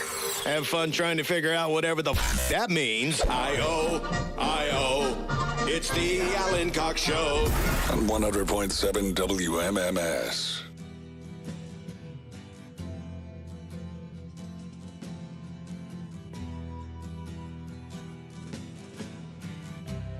Ground control to Major Tom. Ground control to Major Tom. Take your protein pills and put your helmet on. Ground control to Major Tom. You know, David Bowie said this song was actually inspired by the Bee Gees. That Bee Gees sound, vocally. He threw that in here. This is an old Bowie song. Space Oddity. It is 55 years old today. He was racing to get this done because it was only a couple of weeks later that the Apollo 11 mission was going up to land on the moon. And so his record label, he had already been writing some things. The record label really, really wanted him to get this going. They were trying to capitalize on the moon landing. And so the BBC used it like as background music when they were covering the moon landing. And so it was a big, big deal for everybody involved. But 55 years ago today, that came out. When was the moon landing? It was only a couple of weeks after. It was like July or August, right? Wasn't it? July 16th through the 24th was the Apollo 11 mission. So I think they landed on the moon the 20th, around there. And then, of course, the Neil Armstrong from Ohio. Wapakoneta, Ohio. Is that how you pronounce that? Wapakoneta? Wapakoneta? He died about a decade ago. Pride of Purdue University. Wapakoneta. What's that? In a break. You what? I ran into a Wapakoneta in the break. What is that? Carmen Angelo. Wapakoneta. Hey, bro. Hey, bro. He's you like, having some of that Dago coffee? I'm like, oh, no, I'm having green. Oh, is that what he said? Yeah, he goes, I'm like, no, I'm having green tea. And he's like, I'm allowed to say it. I'm Italian. Yeah, I'm like, it's okay to hit your own group. What is Dago coffee? I don't know, just one of the coffees that they have. Oh, in there. I see. I thought he was calling another beverage that. Okay. There's an Italian brand, I guess. Years ago, they used to have, when we were out at Oak Tree in the old studios, this pre-pandemic, a couple times a year, they used to bring the Red Cross Bloodmobile. We used to have blood drives at iHeart Cleveland. Yep. And you could go up there and, make an appointment, whatever, and they would have a couple of phlebotomists there. And they don't let you take the blood, by the way. Like, no, I found that out. You can only donate it. You can't be like, hey, I'm here for some blood. That's right. What do you need it for? Don't worry about it. Yeah. No, it's a one-way transaction only. I thought that it was going to be more of I thought I'd get more than a apple juice box and a cookie. I was like, it was good enough for Angelina and Billy Bob. Why can't I do this? But one year, I was at one end of the table, and Carmen Angelo was at the other end of the table, each of us getting our blood drawn from this phlebotomist. And there was some question as to whether or not I would be able to donate because we had gone to Mexico. On average, we were going like once a year. and they asked me if I had been in the last 6 months. Because in that window, if you've traveled overseas or, out of the country, you can't donate blood. And I said, no, I'm fine. And just talking to this person. At the other end of the table, Carmen Angelo is just making jokes with the person taking his blood. You ever heard of the flow box? No, but ride a bike with no handlebars. But he goes, the girl goes, do you know what your blood type is? And he goes, I think it's mostly marinara. And I'm just at the other end of the table laughing. Because it's funny. Right. Imagine if your blood was marinara. I can. It would have no blood pressure. It wouldn't flow properly. But No. it tastes great. Fantastic. If you cut yourself, if you had marinara sauce for blood and you were a hemophiliac, I mean, you'd be on cloud 9. You just have a delicious life. Right. Oh, so good. So, yeah, that song 55 years ago today from David Bowie. Of course, the great David Bowie has since passed. I don't think he's been dead 10 years, has he? David Bowie? No, I don't think so. I think he maybe getting close, though, like 2015. January 10, 2016. Yeah, you're close. Getting close. Man, Bowie, he just, talk about good genetics. The dude just, I mean, other than the, what did he die? Cancer? Liver cancer. But I mean, the guy never got fat. And it probably wasn't, it's not like this guy was like, had some crazy regimen. I think he was just a skinny dude. Always. Let me give you this money. It's your last shot today to grab $1,000. Courtesy of the Buzzard Bookie, and then we'll start it up all over again tomorrow. So I hope you win something. Good luck. This is your chance to bet with the Buzzard Bookie and win $1,000 now. Enter this nationwide keyword at WMMS.com. Green. That's green. Enter it now at WMMS.com. Hey, brother ADX. Hey, Alan, I just heard you guys talking about the moon landing. I just want to give you some esoteric information. Apollo 11 in 1969 orbited the moon and with Neil Armstrong. And what they saw there is why they've never been back to the moon since 1972. It's because the large machines that they saw there and the black people they saw on the moon. There are black people on the moon? Not only on the moon, but on Mars, too. They're 9 man. to 12 feet tall. Those weren't just shadowy figures? Yeah, Mars actually used to be Earth's moon before the deportation of the moon 66 trillion years ago. Wait. What is the deportation of the moon? No papers. Google it, Yeah. MF. Google it. Huh? You're the one telling us about it. I'm talking to you. You just called and said, I want to give you some information. You didn't call and say, hey, Google this. You said, I want to give you some esoteric information, so I'm just holding you to your end of the contract here. The verbal contract. Now, of course, like any good lawyer, I'm going to present my evidence and then end it with all the evidence so you'll understand what I'm saying. Well, so far I haven't heard any evidence. You said that the moon was deported. Where was the moon deported? The moon actually was a part of the Earth, and the diameter of the Earth is 7,926 miles now. Before, it was like 13,000 miles in diameter. But the deportation of the moon happened with a prophet named Jatu, who put a explosive into the Earth and Jatu, check your sources. Wait, you mean Xenu? Is this like a Scientology adjacent or what? No. So you mean I think what threw me off was the use of the word deported. You mean that the moon's mass had been kind of ejected from the Earth's mass? Yes, it was ejected from an explosion scientist 66 trillion years ago. Yep. And it actually blew up 1/3 of the moon, and all of the water that was on that particular part of the moon poured back onto the Earth. And so, but back to the Apollo 11. The Apollo 11, they actually orbited the moon, but the large machines that they saw up there and the black people waving at them, they did not want to go back to the moon. And Neil Armstrong, this is fact, he actually heard over his radio an Arabic prayer that came over his radio, and when he came back to Earth in '69, he actually converted to Islam. Well, but Brother ADX, there were black astronauts, so why would they be concerned about black people on the moon? There were no black astronauts in 1969, buddy. There was Robert Henry Lawrence. He don't count. He's probably some coon. He don't count. He was a black astronaut. What about Ronald McNair? I don't know about them. He blew up all over Florida? Well, yeah, he died on the Challenger, but he was a black astronaut. Why didn't they send the black astronauts to converse with the black people on the moon? In 1969, the racism was still big, and but not on the moon. Not on the moon. That was an Earth problem, not a moon problem. Yeah, but understand that, who was the president at that time, right around Nixon's era?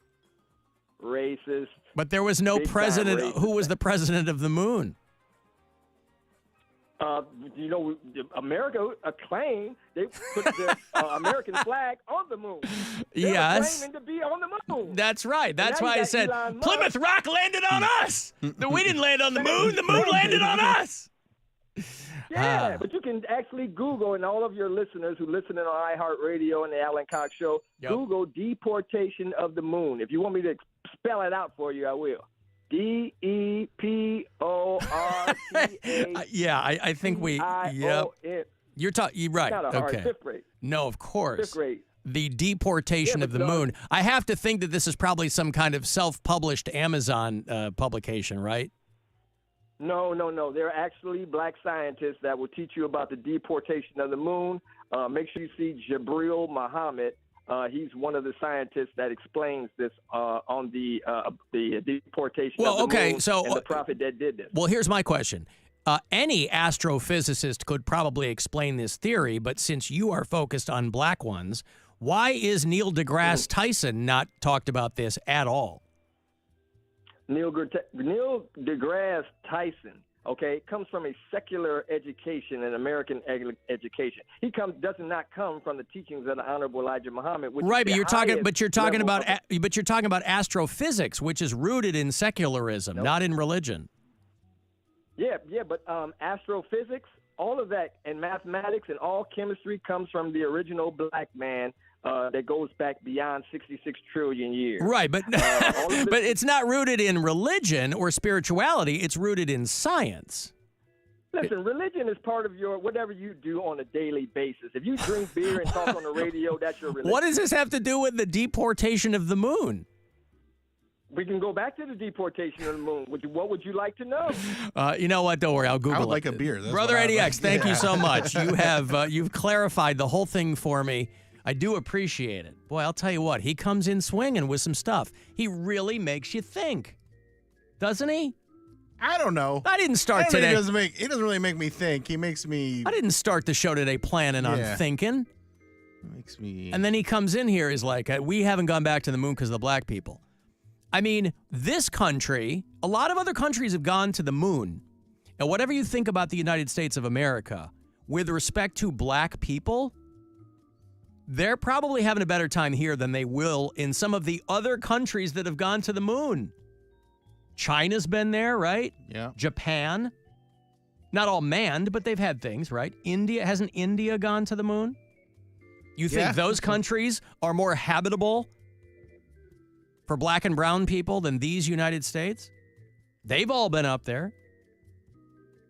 I'm going to have to call my buddy Neil deGrasse Tyson and get to the bottom of this. No, with his secular knowledge of I'm not going to physics. I'm not one of those people that's going to dismiss Brother ADX out of hand, right?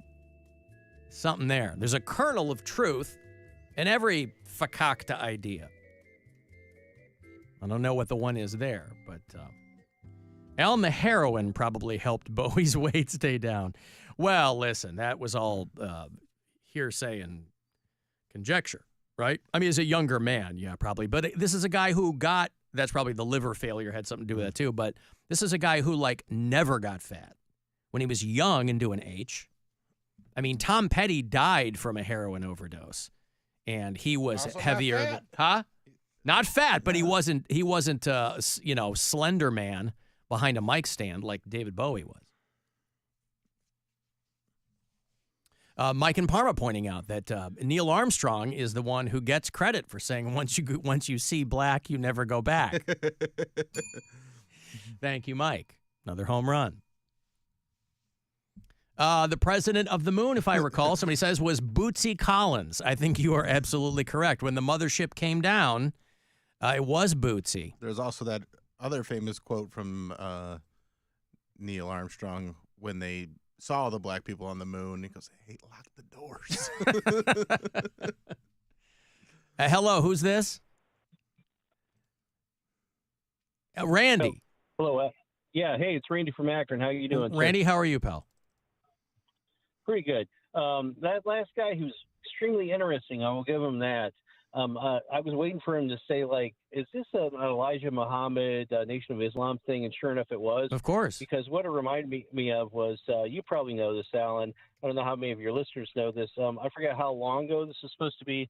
Elijah Muhammad preaches that, all the earth. Okay. So he takes the truth that, all the human race came out of Africa. That part is true. Yeah. We know that anthropologically, the fossil record shows us that and so forth. That's science. Yeah. But then he says, well, the white man was created in a laboratory by an evil black scientist. I mean, I can't remember what this guy's name was, like 2,000, 3,000 years ago or something? Or maybe it's more recently than that, and that's where all the white Well, it was came from. it was a theory of the Asiatic black man is what it was called, and they had all these other yeah. Thank you. Yeah. Yeah. The other thing it reminded me of was when he first called in and he said that's why we haven't been back since 1972, which is correct.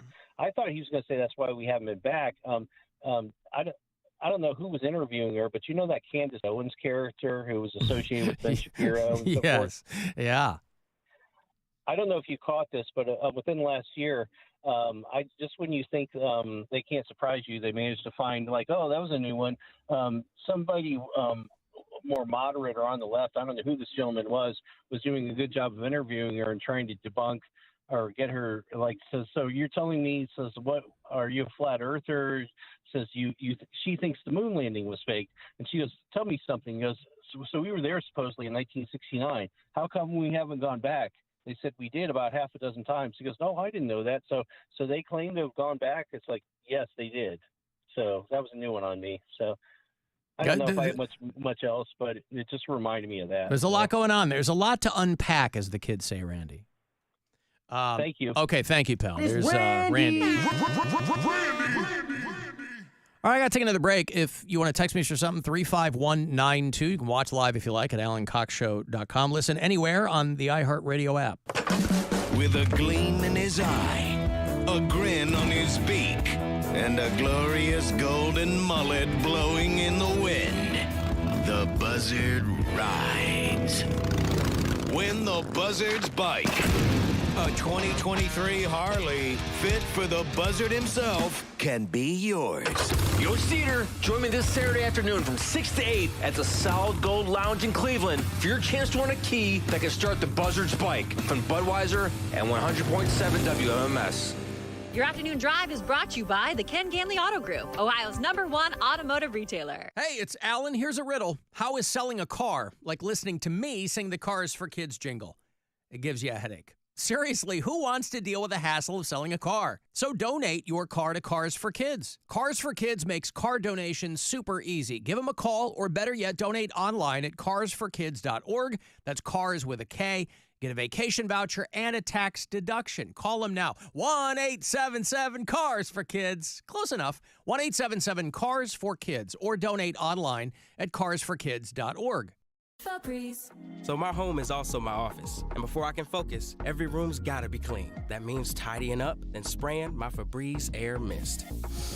Ooh, that's fresh. Febreze Air Mist scents are all high quality. They fight any weird funk, and they give my air an instant boost of freshness. So not only does my home smell good, I feel good too. After I Febreze, it's time to start my day. Breathe happy, Febreze, la la la la la. We'll double your down payment, up to a total of $5,000. At Ken Ginley Kia, your $1,000 down becomes $2,000 down. Your $2,000 down becomes $4,000 down.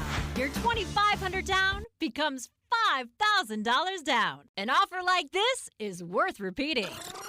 We'll double your down payment up to a total of $5,000. Your $1,000 down becomes $2,000 down. Your $2,000 down becomes $4,000 down. Your $2,500 down becomes $5,000 down. At Ken Ginley Kia in Medina, Mentor, Alliance, and Boardman. Online at KenGinleyKia.com. Tell them McKinsey sent you, because I want to see you in a Ken Ginley Kia. Double Down Match is a dealer discount on select new Kias purchased at MSRP. Example 24 Telluride MSRP 52,285, 2,500 dealer discount. KMA rebates assigned to dealer plus tax, tag, title, and doc fee on approved credit through KMF expires 8/5/24. Keep it twisted all year long with Twisted Tea Hard Iced Tea. Twisted Tea is real iced tea that packs a punch with 5% alcohol. Tastes great at the beach, the mountains, or even in your backyard. Look for the bright yellow Twisted Tea cans. Twisted Tea Brewing Company, Cincinnati, Ohio. Please drink responsibly. Look at your cup holder. It's empty. And you're feeling thirsty. Head to a nearby convenience store and fill it with a Pepsi Zero Sugar, Mountain Dew, or Starry. Grab a delicious, refreshing Pepsi for the road. Hey, it's Rover for Northeast Factory Direct. You want to update your kitchen, but you're afraid of a remodel. It can be easy, fast, and painless with Northeast Factory Direct. Just make an appointment with one of their amazing kitchen designers, bring in some basic measurements. They'll talk you through all the design details and show you exactly what it will look like on an interactive big screen. Their cabinets come with all the upgrades that the other places charge extra for, and they have flooring, so you have one-stop shopping for your kitchen remodel at Northeast Factory Direct. West 140th in Cleveland, Lakeland Boulevard in Euclid, Freeway Drive in Macedonia, Whitewood Street Northwest in North Canton, or schedule an appointment at northeastfactorydirect.com. With Progressive Insurance, we make it easy to save money. When you bundle your auto policy with home, condo, or renters, you will earn a multi-policy discount. Easy to bundle, easy to save. Visit Progressive.com. Soak up the savings this summer from Family Dollar. It's never been easier. Just download the Family Dollar app, sign up for smart coupons, and see how you can save more than ever before. Enjoy smoking hot deals on cookout classics, or get ready for outdoor fun with SPF for the whole family, plus pool toys, decor, and so much more. Check out the app today and get ready to save with the Family Dollar Summer Savings Event. New offers drop every week. Family Dollar, helping you do more. As school messes return, rest easy. Clorox has got your back to school. Oh, no. I'm back. That messy science experiment. And I brought baking soda, cornstarch. And you're due tomorrow, right? Well, at least I stocked up on Clorox disinfecting wipes. Because you're not messing up my kitchen counters like last time. Ooh, smart. Got any food coloring? And off to the store we go. Stock up on Clorox disinfecting wipes that clean 3 times better than what paper towels and kitchen grease and soaps come. Use as directed. Hypertrophic cardiomyopathy is a serious heart condition. Some symptoms include being short of breath, feeling tired, or having dizziness or chest pain. My HCM impacted how I felt and what I could do. So I asked my cardiologist about treatment advances that gave me new options. That conversation was big for me. That's why I'm working with Bristol Myers Squibb to raise awareness about HCM and to help others like me. Talk to your cardiologist today and visit hcmrealtalk.com to learn more. Sponsored by Bristol Myers Squibb. The free iHeartRadio app has over 100 commercial-free stations like New Metal Radio. Wake up! Grandma should put a little makeup. Rock bottom out. Search In-U Metal Radio and listen now on your free iHeartRadio app. Free never sounded so good. The road is calling, and when you answer it, you'll find open skies that hit different and sunsets that are beautiful beginnings to unforgettable nights. And when you need us, when you and your wheels start running a little low, you'll find Pilot waiting for you just off the exit. So stop by and grab a coffee, some delicious food, and take 10 cents off every gallon of gas when you use the My Rewards Plus app at any Pilot location. Pilot, see you out here. Terms and conditions apply. Yo, it's Dieter. Budweiser and the Buzzard want you to win a new 2023 Harley-Davidson. Join me Saturday at Solid Gold Lounge on Snow Road in Brook Park, 6 to 8 p.m. and play the Nut Stacker game for your chance to be in the finals. Visit WMMS.com. This Bud's for you. Don't drink and ride. Enjoy responsibly. Tired of rising food prices? Start saving with deals for days at Giant Eagle and Market District. Enjoy low prices on more than 1,000 of your go-to grocery items store-wide. Dive into deals for a limited time at your local Giant Eagle and Market District. The doctor's office that accidentally mixed up your files has your social security number. The power company that mistakenly cut your service has your payment info. And the hotel that lost your reservation has your passport number. You need LifeLock because your personal info is in endless places that can expose you to identity thieves. LifeLock monitors hundreds of millions of data points every second. If your identity is stolen, we'll fix it, guaranteed or your money back. Save up to 40% with promo code NEWS at LifeLock.com. Terms apply. Life hack number 7. Get an iPhone 12 on Straight Talk. Life hack. Here's how it works. You walk into Walmart, go to the electronics section, ask for iPhone 12 with 5G and a dual camera system, and select the new Silver Unlimited plan. They'll smile because it's a good plan. You get real unlimited data all for just $20 a month for the whole first year. Get it at Walmart or StraightTalk.com. Straight Talk. Less dollars, more sense. Taxes and fees apply. Requires activation of iPhone 12 and a new Silver Unlimited plan or higher end auto pay enrollment. $25 a month service credit applied for up to 12 months if eligibility requirements are met. For network management practices, visit StraightTalk.com. Traffic.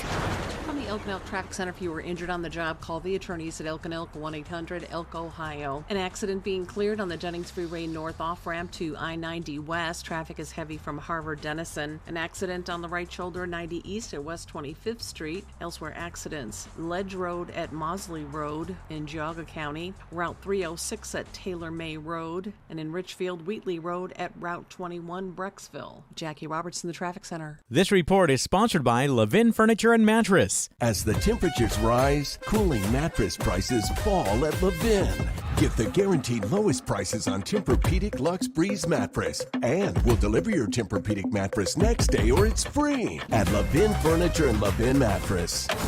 This is The Buzzard. From the Bath Authority Studios. The Buzzard. The home of the Buzzard. Buzzard. This is 100.7 WMMS. Cleveland.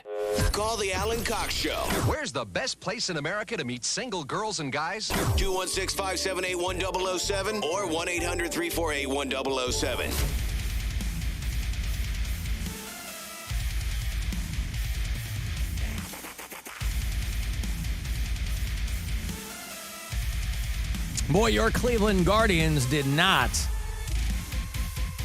avail themselves of any victories in this series with the Detroit Tigers, which ended today. 4 games, and your Guardians ended up taking 1, which is not just a little bit surprising. 10-1 was the final today. That was the afternoon businessman special there at Comerica Park to wrap that series. So they will head to Tampa tomorrow, Saturday, and Sunday. They'll play the Rays and then come back home next week. I guess they have that All-Star break, don't they? Yeah. Is that what that is? Because okay. Yeah.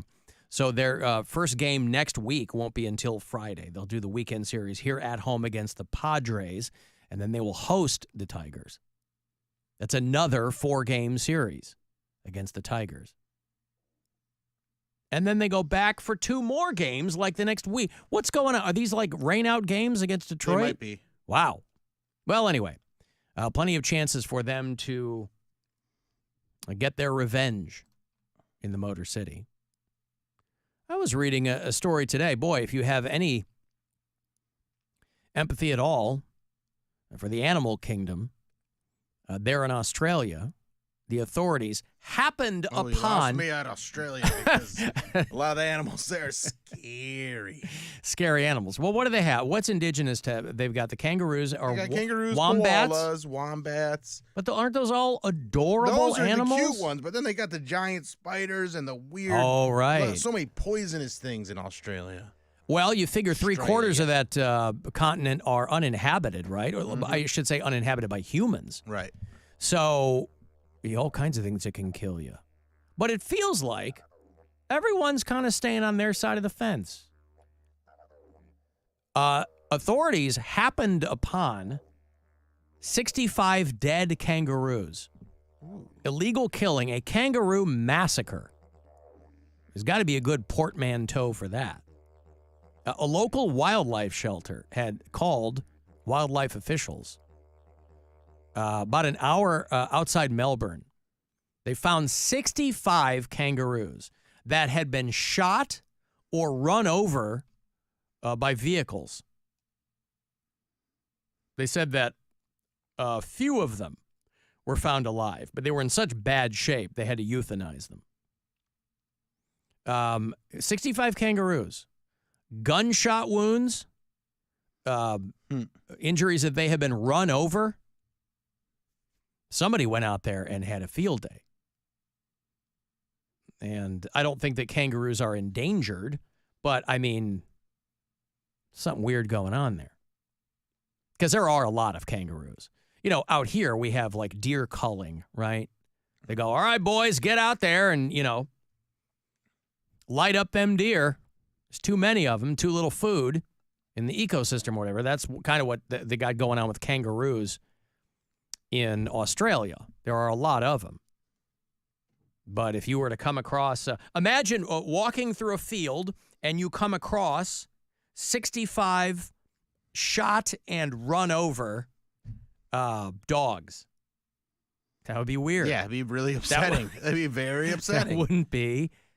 That wouldn't be fun to find. Now, this is not to say that kangaroos are considered the dogs of Africa. That would be the dingo, which I think is a dog, or it's at least in the wolf family. Baby eater. Baby eater. Maybe the dingo ate your baby. The dingoes go back thousands of years, I think. I don't even know if I imagine you can domesticate a dingo. I don't know if they come that way, but the only thing, again, I've never been to Australia. I think it's the length of the trip that's kept me from going. And of course, the overt racism. That's not a selling point for me. I know it is for a lot of people, but Australia, by and large, is kind of known for that. But all I remember from back in the day is watching whatever Steve Irwin was doing. Remember Steve Irwin? Yeah, the crocodile hunter. He was the crocodile hunter. He was the guy who ended up dying at the hands of a stingray, right? And the stingray stab him? Yeah, stab him in right the in the solar heart. plexus. Yeah. And then his little girl grew up, and she's carrying on that legacy. So is his son. I don't know who his son is. It's Steve Irwin's son. I don't know his name, but he's got. Is he Steve Jr.? I don't think he's Steve Jr., but he's out there doing stuff too. Both All of right. his son and his daughter carry on his legacy. I remember the daughter, Bindi Irwin was her name, and she's grown up, and she's got kids of her own now. But yeah, I guess she's got a brother, whatever. Robert Irwin. That's his name? Yeah. Robert Irwin. Yeah. All right. He's 21 years old now. Okay. I mean, you have to, you see these families where they all end up doing the same thing. Couldn't you just go off? I know you want to, like, revere your father and all that and keep his memory alive, but your sister's already doing that. But right? he loves it too. You're not carrying on the legacy of your family. No. You're doing your own thing. You've blazed your own trail. Right. You're following your own path. I didn't want to be a bricklayer. Right. My dad did want one of us to, and none of us wanted to. We didn't want to carry on the family business. Because I saw how difficult and how stressed out he was. And I was like, oh, that doesn't seem like a fun life. That's not something I want for me. Right.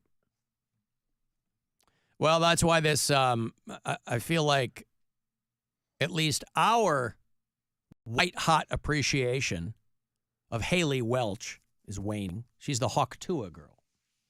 But she's still out there trying to make it rain. She is. I just saw a video where she got paid $30,000 to judge a bikini contest in Miami. She did. Yeah. 30 grand. I didn't get that to judge the Miss Around the Corner. I'll tell you that much. No. They didn't give you 30 grand? No, I did not. Oh, you got ripped off. Yeah. Well, and what I was reading an article about how it's like super cringy. All of these girls now who are like trying to leapfrog on the Haw Tua thing. Yep. It's like, ladies, this was accidental and hilarious. I've seen some videos. It's lightning in a bottle. You're not going to get that again. Let's see a video of a girl say she wouldn't spit on it, she'd fart on it. And then she called her beehole toothless. Yeah, that's gross. It's gross. That's work. That's what I'm talking about. Working way too hard and not getting. But I don't know. Calling her beehole toothless really made me laugh, though. I mean, that's what Iggy Azalea was rapping about. Her toothless bee. Yeah, I guess so. And so the Haw Tua girl, who in the immediate aftermath of that was trying very hard to stay anonymous because she didn't know what the hell was going to happen. Now it's very much the other way. Yeah. It's like, hey, I'm the Haw Tua girl. I'm hanging out here with DJ Shaq. But she's obviously addressing Diesel. Shaq Diesel. Addressing a lot of the rumors because immediately after they're like, oh, she's a teacher and they got fired. She's like, no, I work in a spring factory. And her dad wasn't a pastor. There's right. nothing.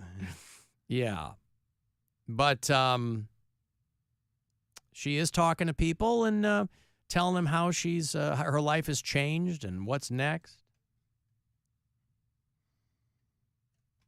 Oh, hold on. I want to play this for you. There you go.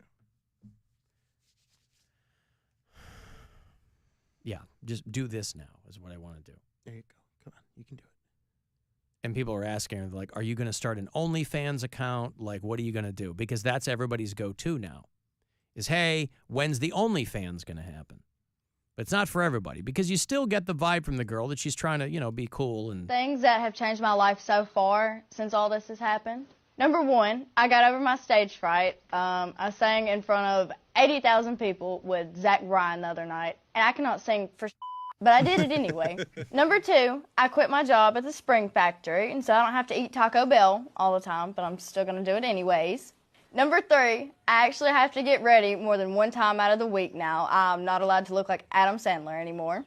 Well, it's not all delightful. Here are 3 things that have not been so great here lately. Number one, I have to convince my pawpaw not to shoot the paparazzi outside of our house every day because they've been camped out here for like 2 weeks. Number two, stop asking me for the link in bio for my OnlyFans. I don't have an OnlyFans and there will never be an OnlyFans. I just make funny jokes. That's all I do. And number three, I'm tired of the imposters and all the fake accounts. Hey, there's one more thing that's really pissing me off. Any of you selling or purchasing merchandise online, it's not from me. It's not approved by me, and it's counterfeit, and I'm not making a damn dime off of any of it. But I just hired a manager, and I hired an attorney, so we're coming for you.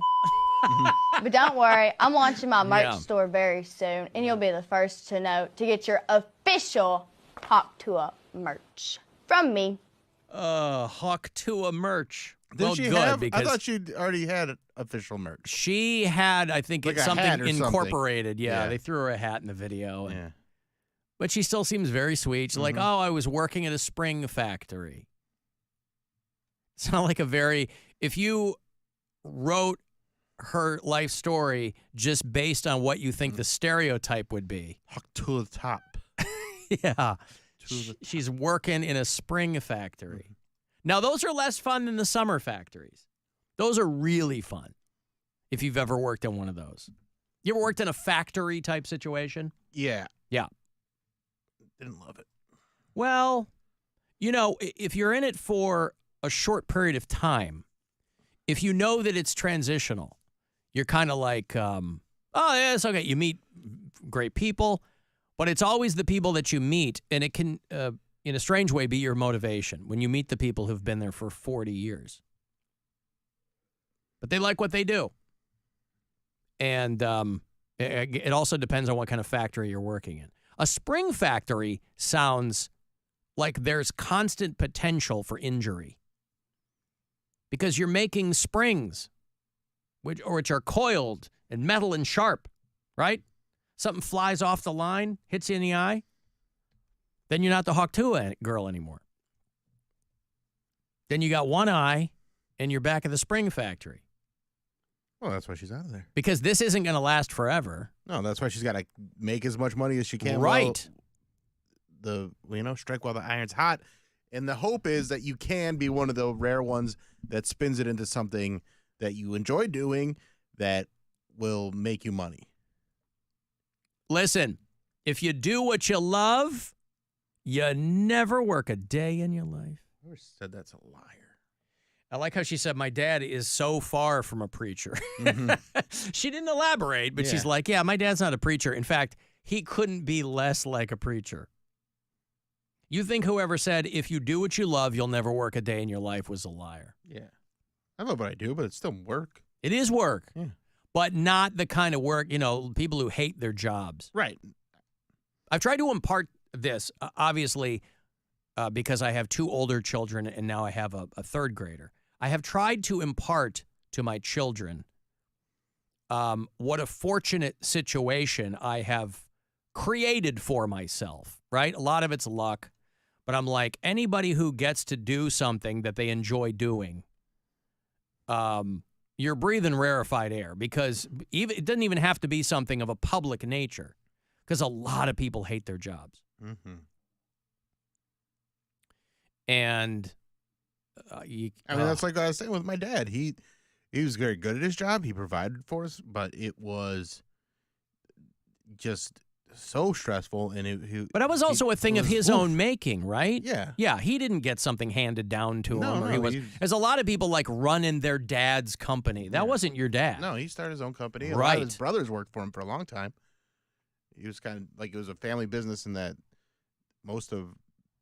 I think at one point, all of his brothers worked for him. Wow. And what, they just went on to do other things, or they were killed in industrial accidents? Some split off and did their own business, and some switched careers, and, things like that. All right. Alan, will you play Kangaroo Massacre this Saturday night on 2 Hours to Midnight? I thought about that, but it'll have to be old. They haven't put anything new out in a long, long time. I do have some Australian metal, though, on Saturday night. I think these guys are Australian. A band called Karis. I think Karis is Australian.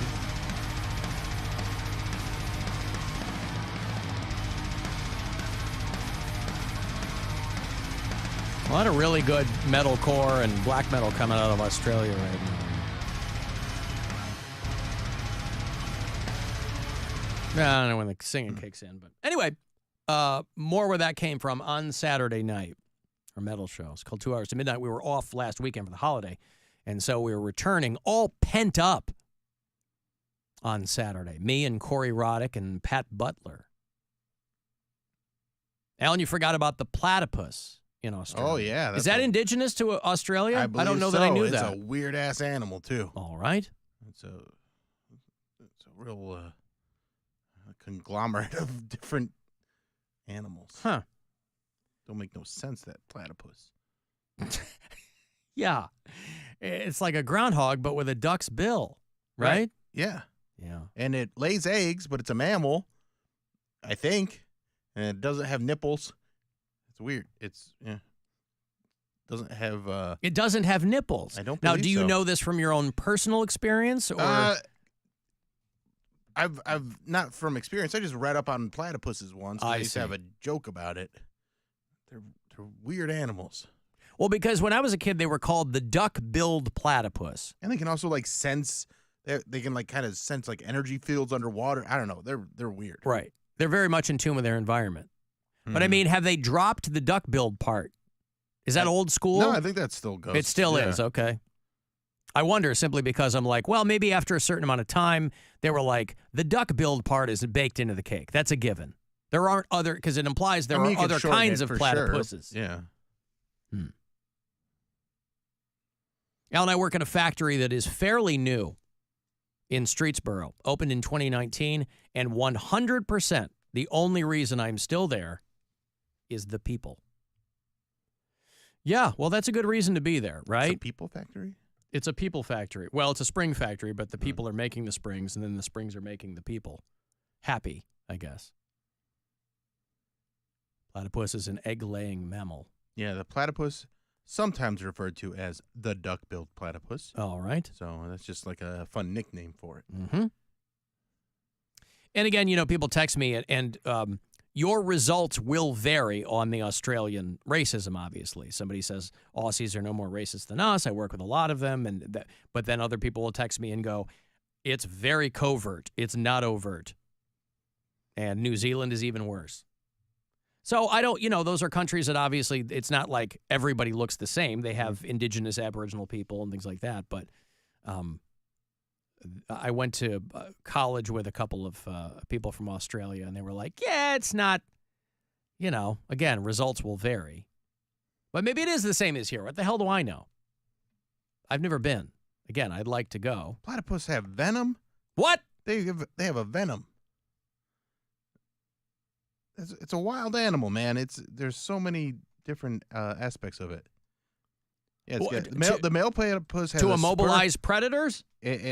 Protect their eggs? Has a spur on the hind. It's a male platypus that has a spur on the hind foot that delivers an extremely painful venom. Wow. So like a Haw Tua in the wild, it sprays the venom. I guess so. I was walking out, again, I don't have, I was fresh off a story from my son about when he was sprayed by a skunk last month. He was in my ex-wife's backyard, and he was doing something, and he got sprayed by a skunk. Ooh. Now, I've never been sprayed by a skunk, but I could imagine he's like, it's just an unbelievably awful experience because it takes forever to get it off of you and out of you. It just smells terrible.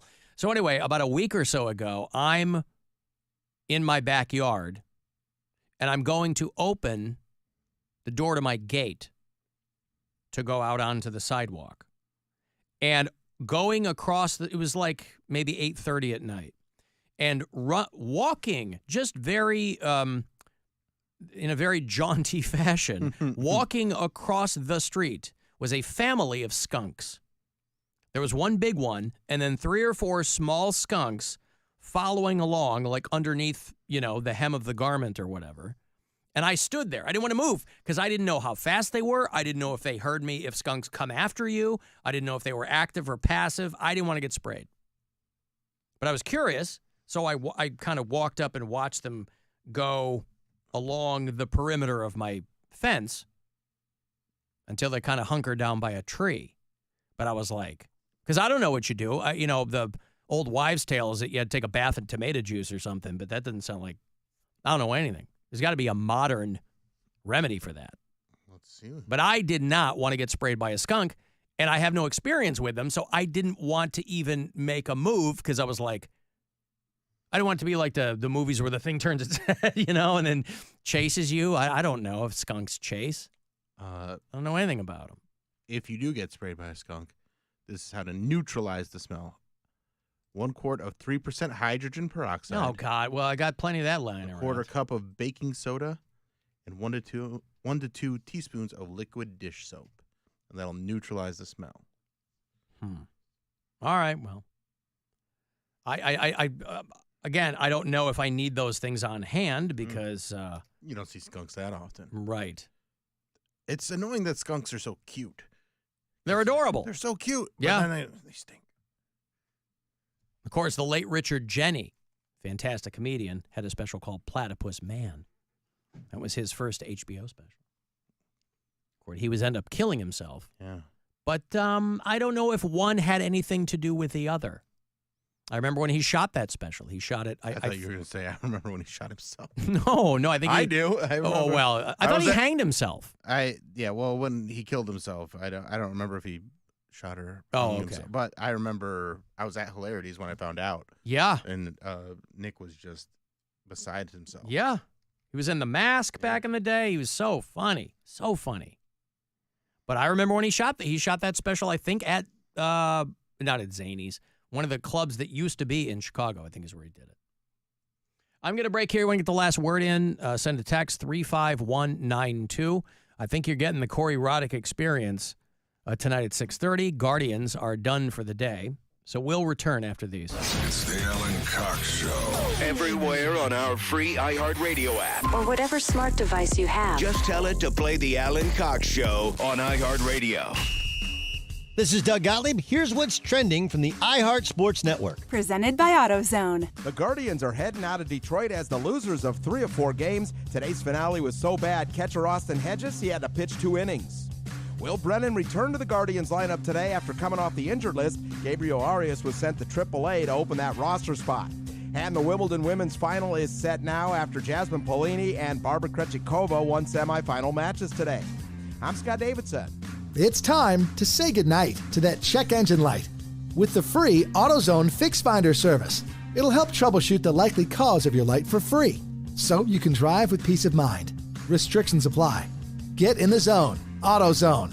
Illegal migrants are pouring into our country and getting free government handouts that we pay for. Senator Sherrod Brown voted for President Biden's plan to give illegals our tax dollars, including COVID checks. Brown even voted to give them Social Security benefits for work done illegally and free health care to illegals granted amnesty. Senator Brown voted 10 times to protect sanctuary cities that release dangerous, illegal immigrant criminals onto our streets. And Brown voted to give amnesty to over 11 million illegals, including those convicted of aggravated assault, drunk driving, and child abuse. Call Senator Sherrod Brown at 216-522-7272 and tell him to support S3578, the Protect Medicaid Act, and start voting against illegal immigrants and for Ohio families. Ohio needs cheaper gas, food, and housing, not handouts.